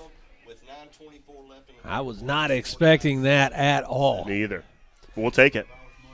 But Munford has, they've shown onside kicks all year. I just didn't expect it in that case. Yeah. I would have expected the 2-point conversion try more than I expected that one, but worked out great for the Cougars. Here they are on the 50. And Bell will give the handoff to White. White will go off the right side. He's looking to hit a home run again. He'll get brought down, though, after a gain of 7. A gutsy play call paid off there. And another, we're just back to doing the same thing we did on the last drive. Alvick White gets the first carry. And one thing to watch with Auvic White, seen it all year. Watch the way he moves his feet when he runs. He just chops those feet, cuts up field. I love watching this young man run the football. Central and Kenwood, we got an update on that score. Central leads 35-14 now Oh. over Kenwood. Oh, White up the middle, gets the first down. Hurdled over the line there. Watch this hurdle. Man. That's almost Olympic level And stuff. then just went into the contact. I love watching this guy run, man. Quick snap. White again, up the middle again. He's just going to push his way forward now. He wants extra yards, 6 yards on that one. Senior taking it into his own hands, right? And, I mean, you can see this entire offense just has a different energy in this third quarter so far. And it's apparent. You can see it. It's palpable.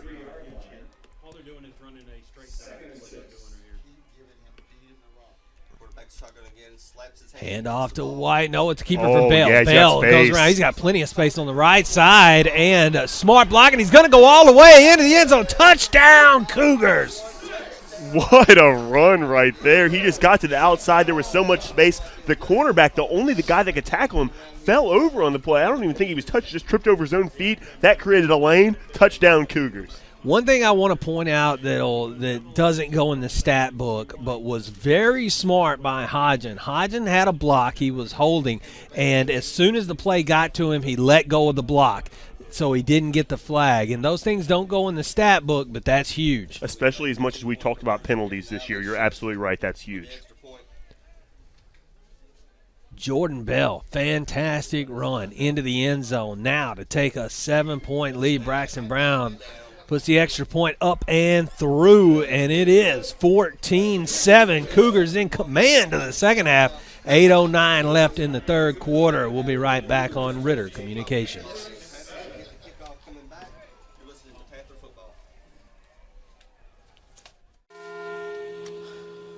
Go on, girl. Go on and get help.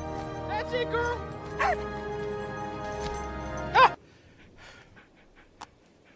Smart dog.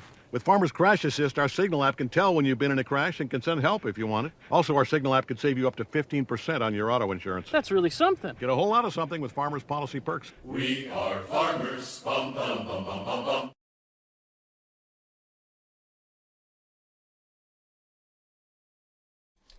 Springfield beating the crap out of Brighton. Back here in Munford, and got a score update for you. Springfield over Brighton, 31-0 at halftime in that one. And also we have the Central score. Central is leading Kenwood now by 21. It's 35-14 in that one. I want to say that was a 4-play drive, 50 yards. They have equaled their first half yardage in 2 drives in the third quarter. In 4 minutes off the clock in the third quarter, they equaled their first half yardage there, 112 yards. How about that? Incredible. They've come out a different team in the second half. Oh, 100%. 100%. They do not want to go home after 1 week, and the kickoff is short and down to the 41 where it'll be caught and fallen on. Getting smart over there. Both teams looks like kick like that, so they both kind of are smart about the way they return it. Now we see the Panthers come back out and trying to find their way down the field to tie this game back up. And this defense has to feel different. This is the first time they played with a lead all day. This is actually the first time they've been on the field here in this second half. So this is a time we can see the way their energy has changed after one half of football. And the offensive energy for Portland might feel a little bit different now too.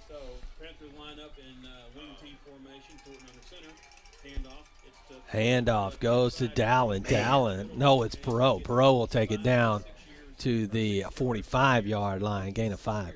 Can't get enough of the way these guys run the football, and especially after seeing Munford, how much more effectively they've run it. You have to credit Portland as well because they don't necessarily run those big explosive plays the same way, but it seems like they get the same amount of yards on every play they've run all night.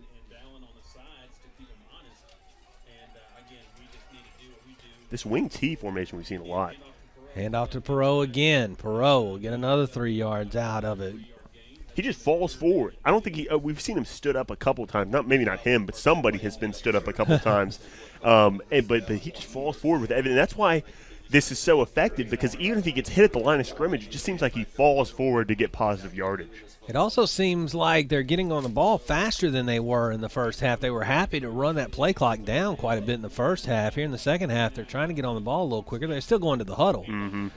And off to Perot, right up the middle this time. Kind of a triple option there, and he'll get the first down. Swing T formation has really seemed to give Munford a lot more trouble than that original flex bone formation did. They just had a lot more effective plays where they were getting like 3 or 4 yards at the beginning. They're getting like 4 or 5, 5 or 6 with every play here since the first quarter, it seems like. Got a receiver out in this formation.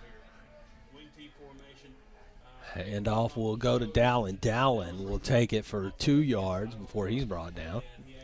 That's almost a negative play, you know. I mean, if you're Munford's defense, you have to take some kind of positive from a play like that, only 2 yards, with how effectively they're running the ball. Because if they do 3 more, if you hold them to that the rest of the downs on this drive, they're going to punt. And you have to rely on the linebacking core when you're facing an offense like this. For sure. You see now Paxton breaks it out to the right after not finding a hole up the middle, but he'll still be able to gain a couple before he's brought down. And I think we've seen a couple times there's been Munford players in the backfield, and those ankle tackles just don't work. They do not go down. These running backs do not go down from those ankle tackles. They break them off. They're just good runners, chopping their feet, move the ball forward. So it's a 3rd and 6 here. You know the Cougars want to get a stop and don't want to give them any more yards because it's an area of the field that the Panthers will go for it. Big play. Handoff goes to Perot. Perot gets it up for a couple of yards before he's pushed backwards. Forward progress is going to give him 2. 6 players in on that tackle, it looks like. I mean, a huge way to swarm the football right there. And he seems a little defeated there, too. Although I was a little worried about a flag coming in there for some late after the whistle activity. But let him go. Let him go. 4th and 4, so only 2 yards on that gained on that. I think it was Cahias that was on the play first, and then everybody sort of piled in behind him. This is a huge play right here. This is the biggest play of the game. 4th and 4. Need a stop. Munford defense looks confused. Trying to get in position. They do get down. Handoff is to Paxton. Paxton can't find room over the right side. He'll be brought down before he gets to the line. It'll be a turnover on downs for the Cougar defense. That is a big stop. That is a huge stop for a bunch of different reasons. Not only to stop them and get the ball back, you start your drive in another good position here. Close to the 40-yard line, almost on your own 35, so another shorter field than being backed up inside their own 15. I'll tell you who deserves all the credit for that, although he won't get the tackle, but he created the chaos, was Jake Bradley. Big play. Jake Bradley's been involved in so many of those, and you were talking about how important the linebackers are tonight. Credit Jake Bradley with a big play there. Bell takes the snap. It's a handoff around the left side this time and likes the contact and takes it further. He's going to be close to a first down on that one. Jace Hodgen with another carry. That's his 2nd carry tonight, and that's not even on the jet sweep. He just got that ball in the backfield. I don't think we've seen this formation yet this year. I don't believe we have. This is I think we've seen maybe 2 backs in the backfield, but one is always offset and closer to the line. I don't think we've seen the sort of wing tee, maybe you would call it. Yeah, I don't know, 2 backs for sure, but I like it. I like what I'm seeing because Jace Hodgen is so effective running the football. Officials timeout here. It looks like Munford's going to come over and take advantage of it and huddle up, but it is an official's timeout. They did not give him the first down on that, so it'll be a 9-yard run in the books, 2nd and 1. 4:38 to go in the 3rd quarter here. And don't you know that Munford wants to get the score on this drive because that will make Portland feel like they can't get back in this game potentially. And that's why that defensive stop was so big right there as they come out here to measure this one. But you're absolutely right. That's a big stop, and this is a big offensive drive. It seems like these back and forth here are going to be the most important plays of the game. Just short. Just short. You know what I've always wondered is how they know that the back stick holder, what do you call the guy? You know what I'm talking about. Yeah. How do they know he's not at an angle and it's a straight pull? I think it's on the official because you always see an official come with him holding the chain at a certain yard line. So I think it's him like stepping on it, and this is the line, this is the location right here. So I think it's because that official is involved, and it's not just the line judges on their own. But I also marvel in all the days of advanced technology and stuff like that we still measure, even at the highest level of football, with a chain and sticks. I've always wondered that about the NFL because they talk about the yellow line on the screen is not official. They tell you that all the time. And it's not, but it could pretty be accurate. Yeah, absolutely. So short yardage here, but still 9-yard gain on first down after a long stoppage. That timeout kind of almost benefited Portland a little bit. Oh, yeah, killed momentum for Munford in some ways. Mm-hmm. With all the energy they're playing with, too. 2nd and 1 for Munford here. Same formation here, too. Watch Davian Dickerson. He's down at the bottom of your screen in the receiver position. Safeties and corners are playing way back. Yeah. White will take the handoff up the middle. He'll catch a block now. He kicks it out to the outside. He's got one man to beat. It's Paxton. He stiff arms him. Paxton will bring him down, but not before he gets to the 19-yard line. Huge run from Mavic White. Yeah, huge run. It's right. I mean, what is that? At 35 yards by my count, and there's a player for Portland limping off the field, but a great run right there. And you saw how stacked the box was. It looked almost like 6 guys down at the line of scrimmage for Portland. A little too aggressive, and that created a big hole. Quickly on the ball, and the handoff goes to White. He's looking on the right side again, and he'll get 2 on that one before he's brought down. Back to the run before that, just an incredible job seeing where the block was, waiting for it, and then kicking it to the outside. Yeah, it really was. And he does such a good job of that, too. He's just a patient runner as fast as he is, and I was expecting him to maybe break that and get 6. Handoff goes to Jace Hodgen. He'll go off the left side. He'll make a guy move before he's brought down, and a lot of power out of a guy who's not huge. In a game where you're not passing the ball a ton either, credit Coach Calhoun for finding another way to get Jace Hodgen involved, one of your playmakers, and clearly affecting this game in a huge way. Handoff goes to White. White up the middle. He's forcing his way in for the touchdown Cougars. What a play right there. A big touchdown. Alvic White, a second one of the game. And it's you said it a minute ago. This is a different Munford football team here in this third quarter. Talk about flipping the script. Oh, yeah. Munford has controlled the ball, has controlled the time of possession, and has scored 3 times since we started this third quarter. And we're only 8 minutes in, 8.5 minutes in. In terms of time of possession, also flipping the script on him right now. Braxton Brown will try the extra point. It is up and it is good. And that makes it 21-7 Cougars after trailing at halftime. The Cougars seem like they're in complete control of this one in the third quarter. We'll be right back with more Cougar football on Ritter Communications. Rut? Need a tow? Call a pro. At A-Plus Towing and Recovery, we're standing by day or night, rain or shine. We service Gibson, Tipton, Shelby, Fayette, Haywood, and Madison counties, plus nationwide towing. A-Plus Towing and Recovery is ready to assist with general repair, 24-hour towing, roadside service, and more. Our technicians are highly trained and prioritize customer service above all else. A-Plus Towing and Recovery. We tow with integrity. Call 731-741-4545. Back here in Munford, over in the Brighton game, Springfield scored again. It's 37-0 now. Wow. In that one, and it's not looking good for Brighton. They're going to be making an early exit in these playoffs, it seems like. My alma mater, so not too happy about that. Yeah, I can't blame you. Hey, but at least Munford turned it around, so one of your teams is doing well tonight. Absolutely.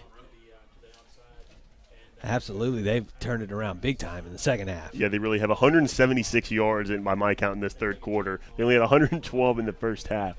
A whole new ball game. And this defensive drive gets that much bigger, too. A big stop here. Maybe put this game away. I don't know. Short one. Short kick, fielded. He's going to try to run this one back and then got tripped up, and probably for his own good there. Number 41 for the Panthers, Mason Swanger. If I could analyze the kicking game for a minute, it seems like, sometimes they change the distances of those as teams start to be more reactionary to what they're doing. I wouldn't be surprised if Munford maybe starts to kick it a little deeper on those little short kicks. And the thing is, when you're defending those, you can be you can have your up man ready for it, but you can't risk putting your hands man up there. Right, exactly, because they'll kick it deep, and Munford can. Portland offense on the field. Hand off to Dowling. He'll go over the left side. He'll get 3. Those are much better defensive plays. I know it's still close to the same amount of yards, but it just seems like Munford's getting a little bit better push on that front line than they did in the first half. Maybe they're a little more used to the formations and the motions they're seeing because it seems like a lot of the same play calls, but it's just interesting to see so far. Munford's defense looks different as well. Maybe a little longer off the field too. That could affect it. Handoff goes to Perot. Perot will get a yard and be stopped. Big stop by that front seven. It goes back to exactly what I was just saying. That front seven just looks so much better. And those linebackers, as important as they are, maybe, repetition. Just getting more used to it. 3rd and 5 now. I'm still waiting, though. Every single play, I'm just kind of waiting to see another one of those trick pass plays, though. I'm waiting for it. They've got it in the chamber. Yeah. Snap is, here's the pass. You wanted it. They gave it to you. It's past to Big Dowling. stop. Dowling catches it, but a big stop. Oh, they're going to call helmet-to-helmet contact on that one. I was afraid of that when it got the hit, but it was they're going to call a Carius Hodgin and say it was illegal contact to the head. It is close. Are they talking? It looks like they're talking about it, too, so we'll get a discussion because a lot of the officials saw it. And here comes the ruling from the head official. Personal foul on the defense. Now he's not giving a signal as to what the personal foul was. Yeah, so it wasn't targeting or anything like that. That's good at least, because they usually do the fist to the head. It doesn't seem that way. It may have been out of bounds. Hit out of bounds. That's what I was just about to say. Hit out of bounds, but it really didn't appear that way to me. But it's hard to see that far across the field here where the line is. Right. But. I don't know exactly what it was, but like you said, it could have been worse. So we big yardage move too. Here. It is big yardage for the Panthers, but they're caught up in the backfield, and this one, Perot, goes nowhere. And, you don't want to give up big penalty yards like that, but you have to feel more confident if you're Munford and these guys out there for the defense that you are starting to snuff out these runs a little bit better, and maybe it won't affect you as much. Who was the linebacker that snuffed that one out? Jake Brantley. Bradley. Excuse me, Bradley. Jake Brantley. You got it.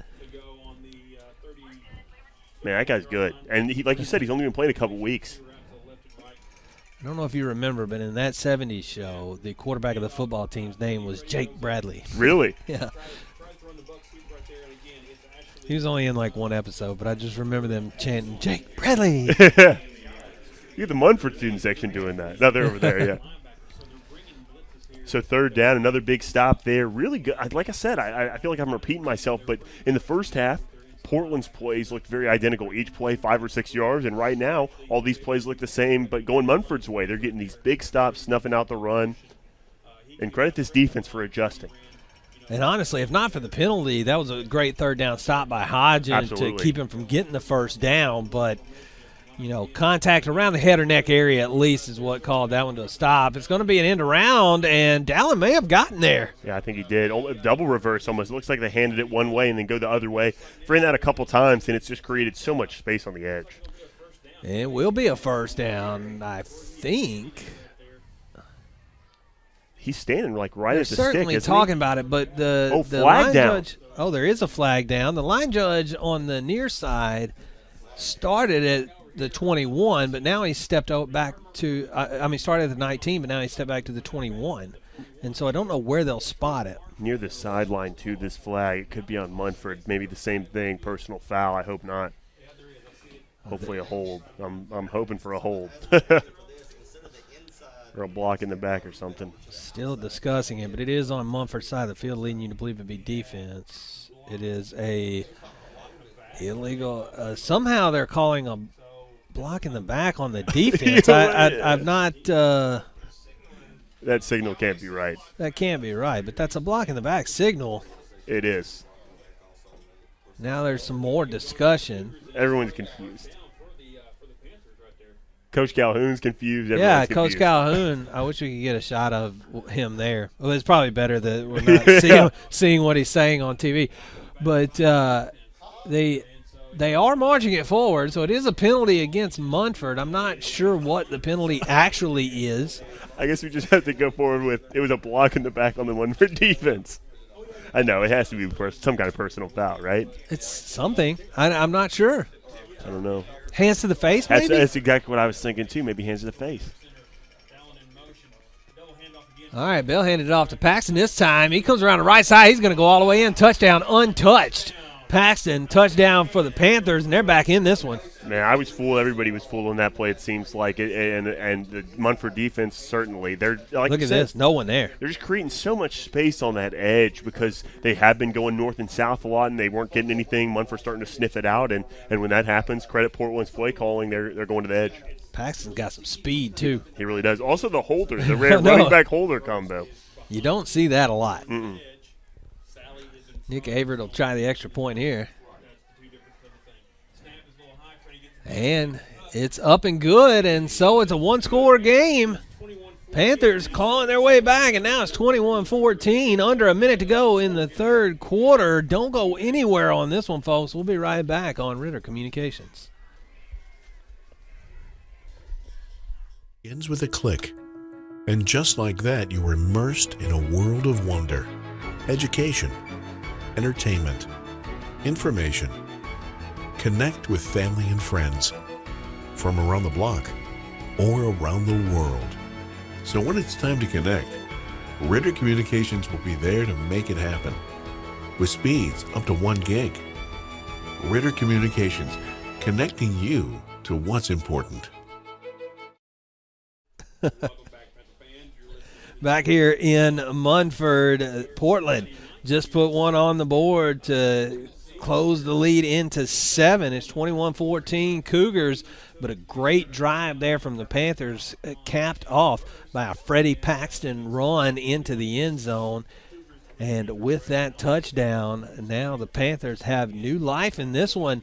Munford came out and scored 3 straight to begin the second half after going down a late, very late at the end of the first half touchdown. Now we look for the kickoff, and wouldn't be surprised if Portland tries a little onside of their own. They don't, though. They kick it off short. It is waved a fair catch by Cernelia. He will corral it at the 33-yard line. And I'm not demanding that Cernelia have the wherewithal right there to let that one go, but I think that would have been a penalty. That ball would have gone out of bounds.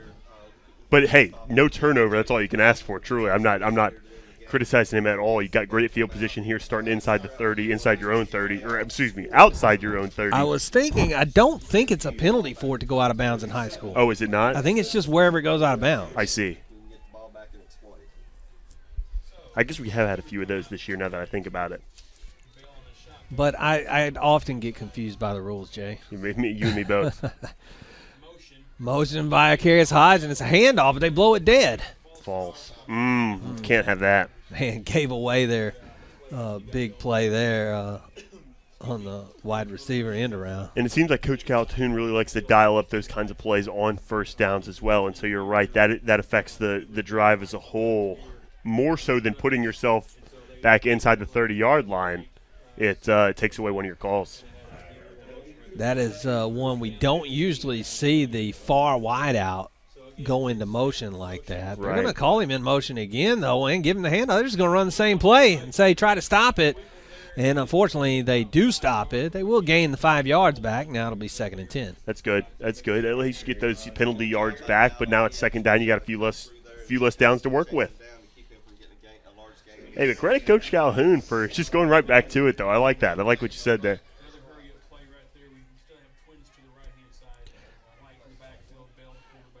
One receiver wide left, 2 receivers to the right. Hand off to White up Oh, the middle. man. White meets a man straight up, helmet to helmet, no flag. He'll get it down to the 48-yard line. First down, Cougars. What a run. Makes contact there. Let's see this again. Watch how this is. Oh. Tell me that's not targeting. That's something, man. On Alvik? No, on the because it's defender, helmet he to ducks helmet. his head. He ducks and leads with the head. I don't see how that's not targeting. Because he wasn't big enough to wrap up and bring him down, I guess. I don't know. I guess he got embarrassed enough by not making the tackle. Oh, player down. That's a shame.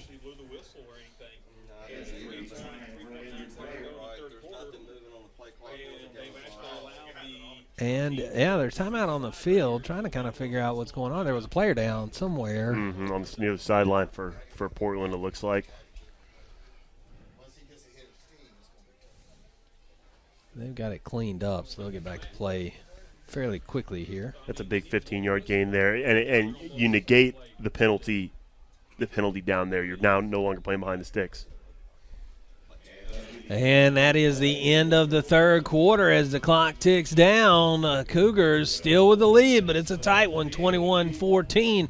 Be right back with the end of the game here on Ritter Communications. A rut? Need a tow? Call a pro. At A-Plus Towing and Recovery, we're standing by day or night, rain or shine. We service Gibson, Tipton, Shelby, Fayette, Haywood, and Madison counties, plus nationwide towing. A-Plus Towing and Recovery is ready to assist with general repair, 24-hour towing, roadside service, and more. Our technicians are highly trained and prioritize customer service above all else. A-Plus Towing and Recovery. We tow with integrity. Call 731-741-4545. Yeah. Back here in Munford to start the fourth quarter.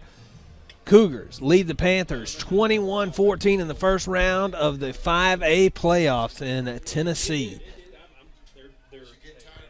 This is a big drive right here. It seems like all these drives in a one-score game are going to be really big down the stretch. Let's see what they dial up here. Bell takes the snap. He'll hand it off to White. White will go up the middle. He'll push his way forward. He'll get 3 out of that one. A good run there. Positive yardage, gets on the other side of the 50, and now we're rolling. Now we're no longer playing behind the sticks, and that's big, second down and manageable. Munford, the number 1 seed in 8-5A, taking on the 4 seed from 7-5A, and a tight one here. Avik White, he'll get spun around but fall forward and end up getting 3 or 4 out of that one. Yeah, it looks like it gets about 4 yards, gets to the 45 there, and this will bring up a 3rd and short. Yeah, keep going to Avik. Well, I'm not saying on this play necessarily, but he is really churning out yards for you. He has looked like a different player this half. And remember, they have Durham ready to give him a breather whenever they need it. It's a keeper for Bell. He'll follow White, but White doesn't pick up the block in front of him, and it will be stopped for no gain. Yeah, it looks a good, favorable spot there. That's at least a good thing, and we can go for it here. What happened there, Jay, I think, is Avik White found a block in the secondary that he wanted and didn't see the linebacker on his left side. Patient a runner as he is. He doesn't have a ton of experience blocking as a patient blocker, I suppose. 4th and short. Handoff goes to White. He stopped at the line. Portland's going to stop this one and get a turnover on downs. The Portland defense standing up. Big stop right there for Portland. That's a huge change of possession. And we talk about how important field position has been for Munford this half. This is excellent field position for a Portland team that can control possession of the football. Can you tell this is playoff football, I'm Jay? telling you what, 1 possession, 10.5 to go. Anybody can win this game. It's going to be an exciting 4-6 Portland team standing up to this 5-2 Region 8-5 champs and making a game. To say it again, this is just how this is one of the best 4-win football teams I think we're going to see. Oh, false start. It looked like it, and it was blown. Okay. It took the referee a while to get the flag out of his pocket, but he eventually got it out and called it. Yeah. You were on it much quicker than he was. I just saw one guy get antsy over there, and I got to call it out. Got to call it out. I think it was Paxton that jumped. Mm-hmm. That's got to be tough going in motion so much like that, and and then not. I didn't play a whole lot of, certainly not this formation, but I just got to imagine that's a tough position to play in this offense. About a minute and a half gone in this fourth quarter. 10:27 on the clock. Portland and Munford both looking to advance to face the winner of Dyer County and Henry County. Paxton falls down in the backfield, slipped and fell, and that's a big loss. And he's upset with himself, but, I mean, that's just a tough play. We saw that happen to Alvik White once already tonight. In about the same area of the field. Yeah, you're right, exactly. And we saw that happen to Alvik White once, and now it happens to Freddie Paxton. But he's had such a good night, too. And it's not his fault. He can't feel too upset with himself. Just an unfortunate play. And I'll tell you what, if you're a team that runs the ball the way Portland does, you do not want to be backed up here 2nd and 20 or whatever this is. 2nd and 19. Oh, there it is. All right. Fakes the handoff, looking for the pass. He's got a man. It's Paxton. He's open. He catches the ball, shakes off the only tackler, and he'll go all the way down. Touchdown for the Panthers. That's a good throw. And this one could be tied up after the extra point. That was a good throw, man. They've only thrown it, great twice throw. tonight. Braden Thornton, that was on the money. Really good throw there. And it's not like he was, like, wide open like the last one. There was guys around him. That was right on the money. That puts them at about 450 yards passing on the year, 1/3 of them coming in this game. On two plays. On 2 pass plays. So a big play there. And as much as we talked about Munford being explosive, this Portland offense with those 2 pass plays, very explosive as well. And now we got a really tight ball game. You know, this is the second time in this special teams formation that this guy has ran on the field super late. Maybe there's something behind that. Yeah, just something I noticed. Oh, and it hits the upright, but it goes through. Oh, man. Oh, wow, close. What a game we have here, tied up 21-21, 9:34 left in the game. And, wow, I just watched the replay. I mean, unbelievable. What an unbelievable game we've got. Don't go anywhere. You don't want to miss the end of this one. It's Cougar football on Ritter Communications.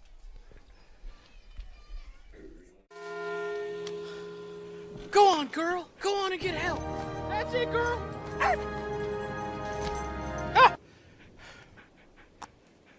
Smart dog. With Farmer's Crash Assist, our Signal app can tell when you've been in a crash and can send help if you want it. Also, our Signal app can save you up to 15% on your auto insurance. That's really something. Get a whole lot of something with Farmer's Policy Perks. We are farmers. Bum, bum, bum, bum, bum, bum.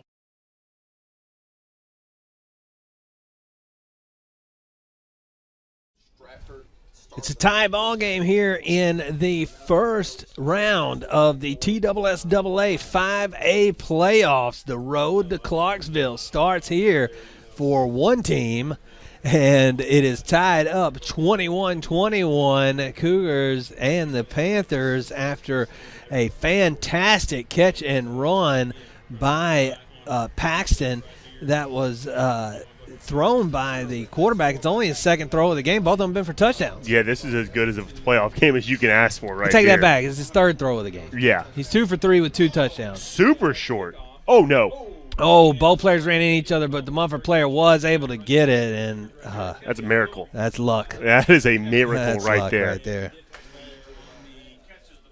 Marion defeated Jonesboro 50-43 last night in that one over in Arkansas. Ripley's leading East right now 10-7. And looks like Friendship Christian on their way to beating Tipton Rosemark, one of the area teams from around here. It's 41-0 in the fourth quarter over there. And those are the only updates we have past what we've already told you. Kirby, I don't know if we told you this earlier, Kirby, another 8-5A team, leads Jackson Northside 7-6. So good action all around the area right now. We've got a good one here, 21-21, and this is what you play for all year, right? 10 minutes left of football, tie game. Go out and get it done. Go out and win it. This is what you play high school football for. Don't you know A-Plus Towing and Recovery, our new sponsor, is glad they came on for this one? You bet. This is a great one. It's a great game right now. Oh, same formation we saw earlier, 2 backs. Handoff goes to White. He'll go off the right and gets about 3, maybe 4 yards. Not a bad first down run there. Want to get a little bit more, but again, another manageable field position start here, almost to the 50-yard line already. Here's an advantage Munford has. They had a tight game last week and came out on top. You bet. They're confident. Handoff over the left side, and the ball comes loose. Portland says they have it. Let's wait, and the referee says Portland has it. Turnover, not what the Cougars needed. Not what they needed, not what they wanted there. Just a tough play. Great defense by this Portland. I got to credit Portland's defense. They have really swarmed the football all night, and right there it paid off for them. Just one play going the other way. And good field position starting for Portland. The defense is on the field faster than they thought they would be. This is a big test for this Munford defense. How do you come out with the game on the line? You have got to be aggressive. You know they like the run game. They burned you on the pass game a couple of times. But to me, you still got to take that chance because their bread and butter is the run. Commit to stopping the running, but you don't want that pass to maybe open up some holes because the Munford defense has really been good stopping the run. Handoff goes to Paxton. He'll get 2 yards before he's brought down. That was a great tackle there. I couldn't see quite who it was. Maybe I think it was Hunter Gill. It was Hunter Gill. Big tackle there. Really good defensive play. Like you said, you may want to do something like a cover one where you have a safety deep to sort of protect from those big plays, but I believe the key will be stopping the run here. We talk about how much those linebackers' eyes are in the backfield trying to sniff it out. The secondary, though, cannot get too sucked in and have another big play like that happen. Handoff, Perot takes it.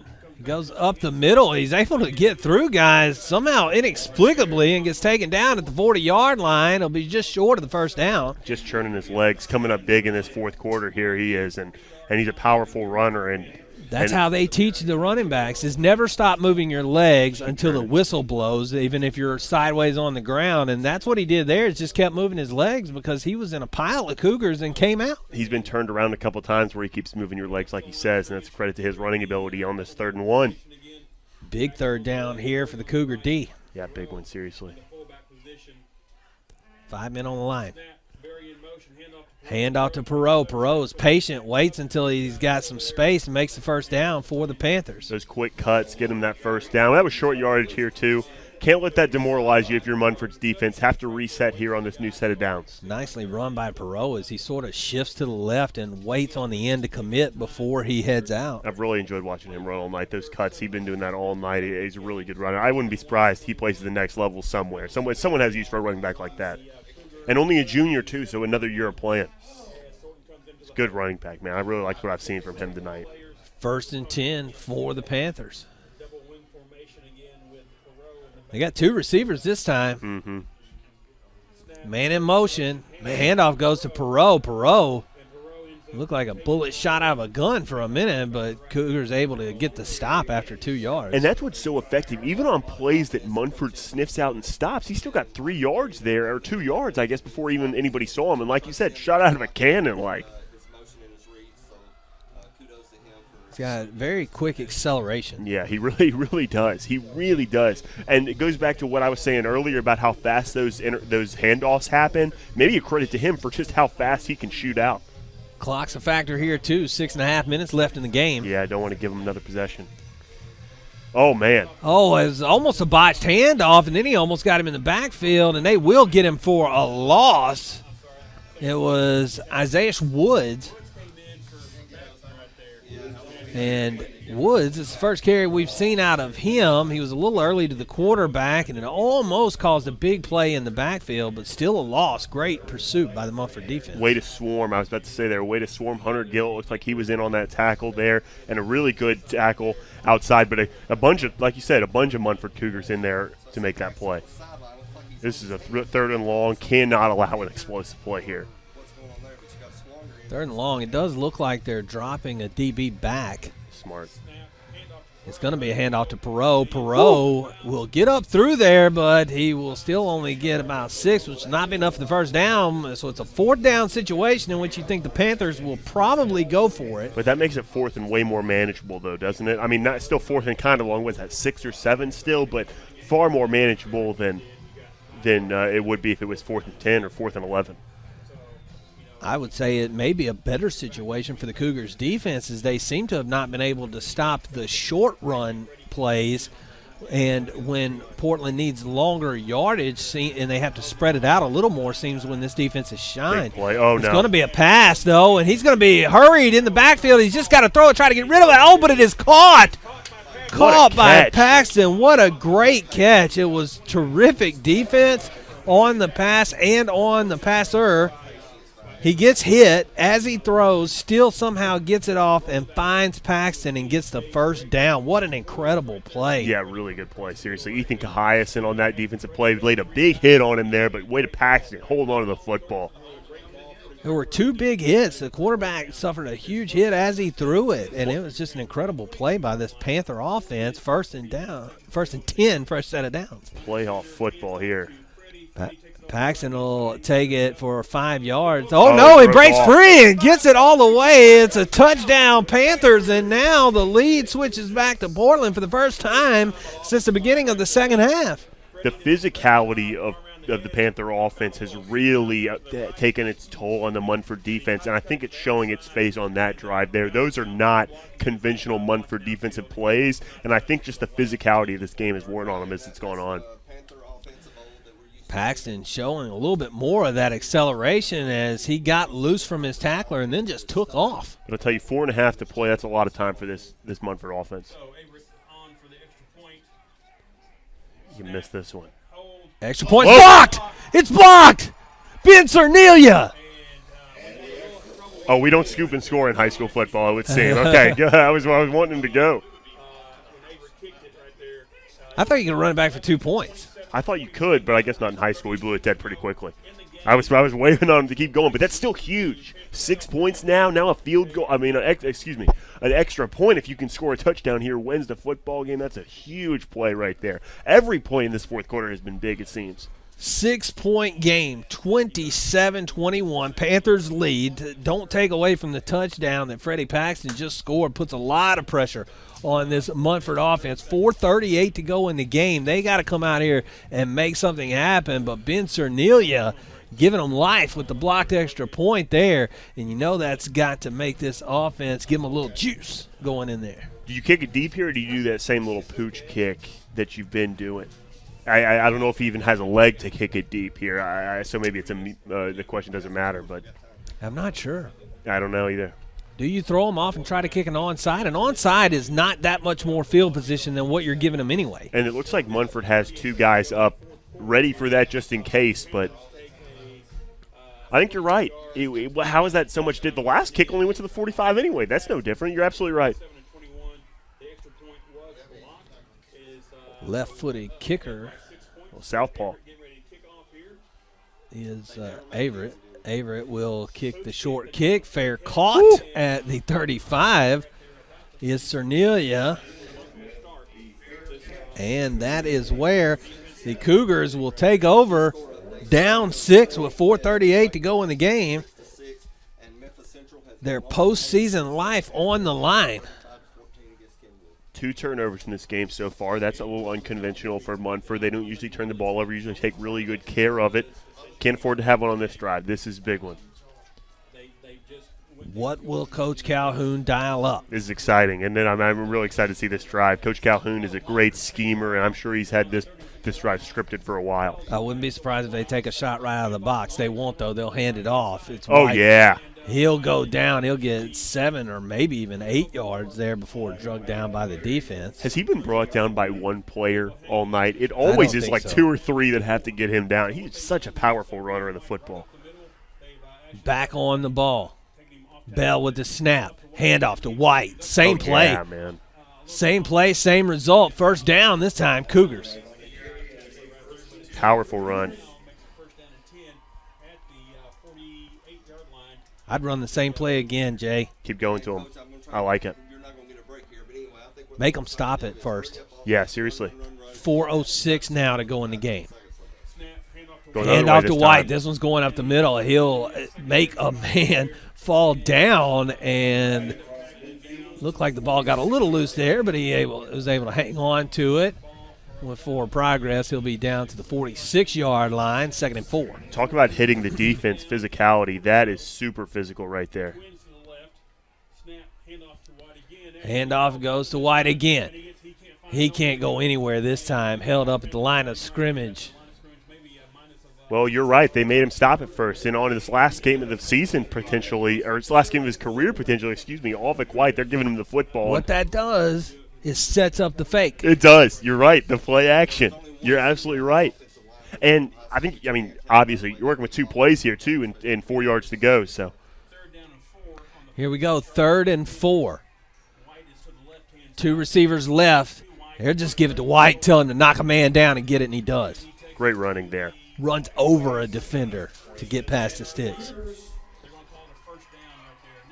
So they're on the 41 here, 41 yards to go after that play. And 3:02. 3:02 left on this first down. Do you dial it up here? Do you take a shot? Eventually they're going to take a shot. It's just you got to pick the right time here. I think it's now. I think so too. They're It's not. going to be a handoff, though, to White. He'll go off the right tackle and get 9, maybe even 10 yards. They're going to say he was down 8 yards. Kind of a unfavorable spot, but it was somewhere in there. Shoot, maybe not. Maybe you don't take a shot. Maybe you just keep handing it off to the guy that is getting 9 yards to carry. Oh, that's false true. start. Blow this one dead. Going to be a false start against Munford. Oh, timeout. Timeout. I think it bailed him out. Thank goodness. I think Portland bailed him out I there. think so, too. That's going to be a timeout. Portland might have had too many men on the field. Okay, well, they bailed themselves out too then. So it's a good break for each team, and we'll keep it right here because we don't want to miss any of this action as we're at 2:33 left to go in the game. Cougars down by 6 driving. They are at the Panthers' 33-yard line, 2nd and 2. Okay, I'm going to give a prediction here, and I set myself up to be very wrong. I think we're going to run the same play again. We're going to run it, get the first down, and they just called to take the shot on the next play here. That's what I think. I think they're going to hurry to the line after this play, get a first down, then take a shot. That's my call. We'll see if I'm right. Let's put it to the test. Let's see it. Let's see it. 2 receivers left. White's in the backfield. Handoff goes to White off the right side. He'll find some space, makes one man miss. Now he waits on a block to come from Jeremiah Davis and cuts it back inside, gets it all the way down to the 13-yard line. Nice running. Seriously, 21-yard gain there, and he was looking for contact again as a Portland player's down there, and that really kills momentum. Not that he's doing. I'm not suggesting that he's not actually hurt, but it still kills momentum regardless. Well, you'd like to brag on Jeremiah Davis, and he had a block there that allowed White to cut it back inside and get an extra 4 or 5 yards out of that one. And what a good blocker to be that far downfield still laying blocks. That's one thing I love about him is that kid never quits on a play.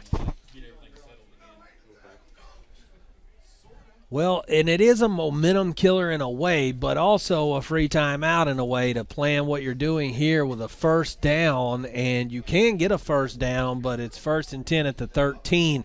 So you are very close to the goal line. You got basically 4 plays to make something happen and 2 minutes, 23 seconds to do it in. And you have to, other than they have scored 2 touchdowns on 2 very explosive plays, you have to feel comfortable if you can give this team close to a minute left that they don't have the firepower to go down and score. But, they also have 2 explosive plays for touchdowns, so they certainly might have that firepower.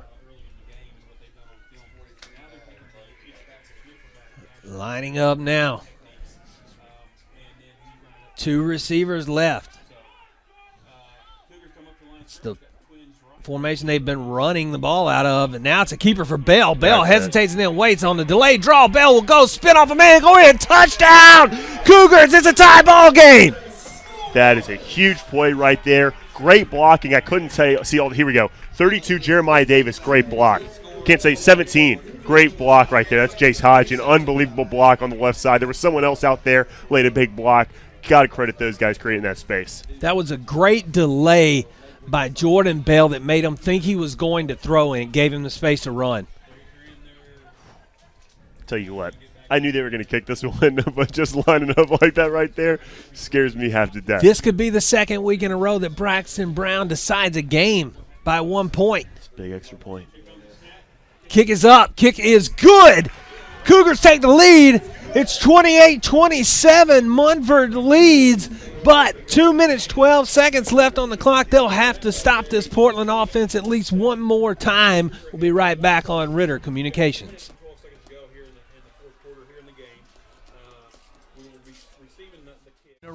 Need a tow? Call a pro.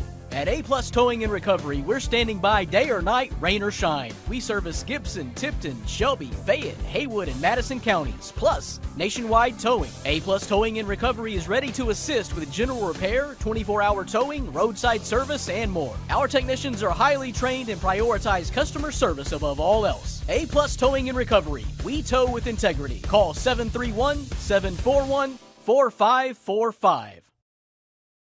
Especially if 3 is back. I don't know who's back there.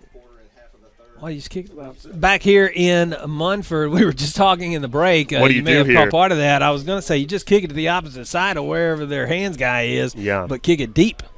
Yeah, we were talking about kicking it deep here. We haven't seen Munford do that all year. They've been really short tonight, but we know the leg that Braxton has here, Braxton Brown, he can kick it so many different distances. He's got a great leg. So if you look in the back, who you don't see is you don't see Paxton and you don't see Braylon Dallin, I don't think. I don't think so either. I can't see what the number is. But Isaiah Woods is here on the near side, and I think that it's Perot over on the what would be the Cougars' left side. I say kick it to the right side and kick it deep. Here's Brown. It'll be a short kick. Backing up, he'll field it, and he makes a man miss. Oh, my goodness. Good play there. And he's hurt on the play, but Hunter Gill may have saved a big play. Who is that on that return? 41, Mason Swanger, excuse me. I mean, he almost broke one off there to make a big play. That was scary. Hunter Gill is still acting like his hamstring is bothering him after that play. But he definitely saved that one because the little hesitation in the run caused the first man to miss. So 2:05 to go, and they have to go 58 yards. Probably the game here for Portland. Those passing plays scare me right now. I'm telling you what.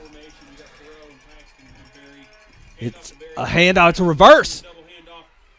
Handoff. It goes to Paxton. He goes up the middle, and he'll get 6 on that one. Those double handoffs, the double reverse, however you I don't even know how to characterize it, but whatever you want to call it, when they hand the ball off twice, it has resulted in big plays all night against Munford. They've done that in like the true reverse fashion a couple times, and right there, just those quick little tosses. Yeah, the little tight. It's a tighter. I don't know if you really call it a reverse. Yeah, I don't know what you would do. Tighter double handoff than a typical reverse, a traditional reverse.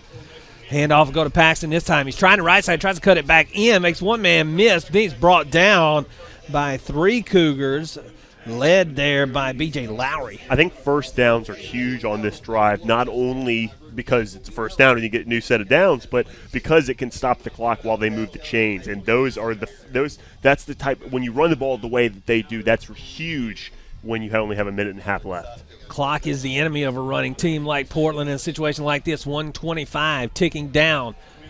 Portland has 2 timeouts remaining. Handoff. It's another double handoff. Goes to Paxton again. He gets up the middle, and hanging on to make sure he doesn't break free is Hunter Gill. Looks like just short there. Don't measure. Don't measure. No, Akarius Hodgin. Excuse me. Akarius Hodgin on the tackle. Cannot have a measure here. We want that clock to run. Tick, tick, tick, tick, tick. Under a minute now. 28-27. Cougars lead. 2nd and 1. Oh, ball! He fumbled it. Ball is down. He has to get down on it, and that'll bring up a 3rd and short, and Portland will call a timeout with 49 seconds left on the clock. A bad exchange on the double handoff leads to the fumble. Paxton able to recover for the Panthers, but they have to spend a timeout now to stop this clock. This would be a position that they break out one of those plays, isn't it? Coming out of this timeout, maybe he draw up in the dirt type of play here. So I'm a little concerned coming out of this for Portland, but that's a huge play going the way of the Munford Cougars, making them burn a timeout. Looks like Ethan Hill, the senior guard, in a lot of pain right now for the Panthers. He's going to stay in the game. Yeah, good, tough kid right there, as you have to be running an offense like this. But this only leaves 1 timeout left for the Panthers, and that's huge because they're probably going to need that to kick. So with Hill holding his thumb as if it's – I mean, he looks like he's in a lot of pain to be staying out there, so I would definitely watch his side of the field. 49.5 seconds left. 1-point lead that Munford's trying to defend right here. One guy wide to the left. Portland snaps and then sort of try. Oh, it's a sack! It's a sack! What a play! Ben Cernelia through the line. What a big-time play. Another timeout. Oh, they're going to burn their last one. I guess you got to drop a play here because they probably don't have a lot of passes in the playbook here. But, I mean, what a big sack by Cernelia coming off the edge. And the quarterback for number 14, Braden Thornton, for the Panthers has been so elusive in the passing game tonight. And that time he just couldn't get away in a big sack by the Cougars. What a play. And that sets up a 4th down. The ball game comes down to this. 43.8 seconds left for the Panthers, down by 1. And even with a first down here, they're out of timeout. So that's a big play regardless of what happens. You know, even if they get 10 yards here, that is a huge timeout we made them burn. This is a big play right here. This is what you play football for plays like this, man. You can feel the energy out here. My heart is beating. Telling you I need to check my Apple Watch just to see where I'm at here. Munford will take a timeout, make sure they've got the right defense put in now. Coach Calhoun not going to leave this one a chance. You want to see the formation, too? That's smart. That's all about, I'm a basketball guy, I suppose. So you see that in basketball all the time, right, where they come out there, see how they're lined up. You call a timeout to set up your defense. Looks like Coach Calhoun did the same kind of thing right there. Absolutely. And like you said, no more timeouts for the Panthers. So if you can just keep them in between the lines and out of the end zone, you're okay. It's huge. And the way that they play, they don't get to the sideline a whole lot either. So, I mean, that makes you feel good if you're Munford's side, but you still have to take care of business here one play at a time. It's a big play, man.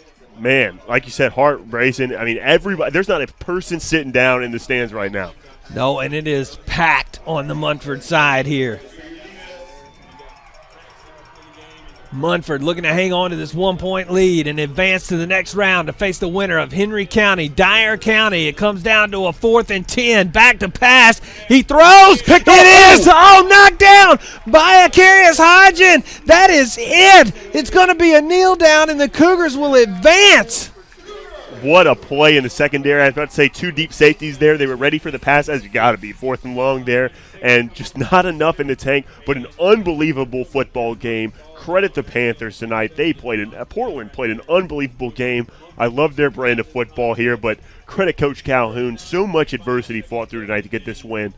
Got to feel good for the Cougars, man. What a game. What a game. After last week's game against Central, coming down to having to score, kick an onside kick, recover it, go down, kick the winning field goal, win by 1, and then in a tight game like this to pull it out again. What a great job by this team. A blocked extra point. The difference in this football game right now, man, what a football Ben game. Cernelia, blocked extra point, a sack. How big has he been in this game? Huge. And we talk about Alvick White and Jordan Bell doing so many things, but we've said his name a lot tonight, and we say Jake Bradley's name a ton tonight.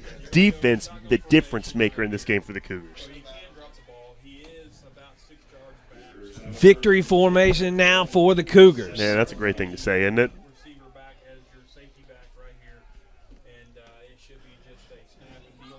Look at this formation, an interesting victory formation.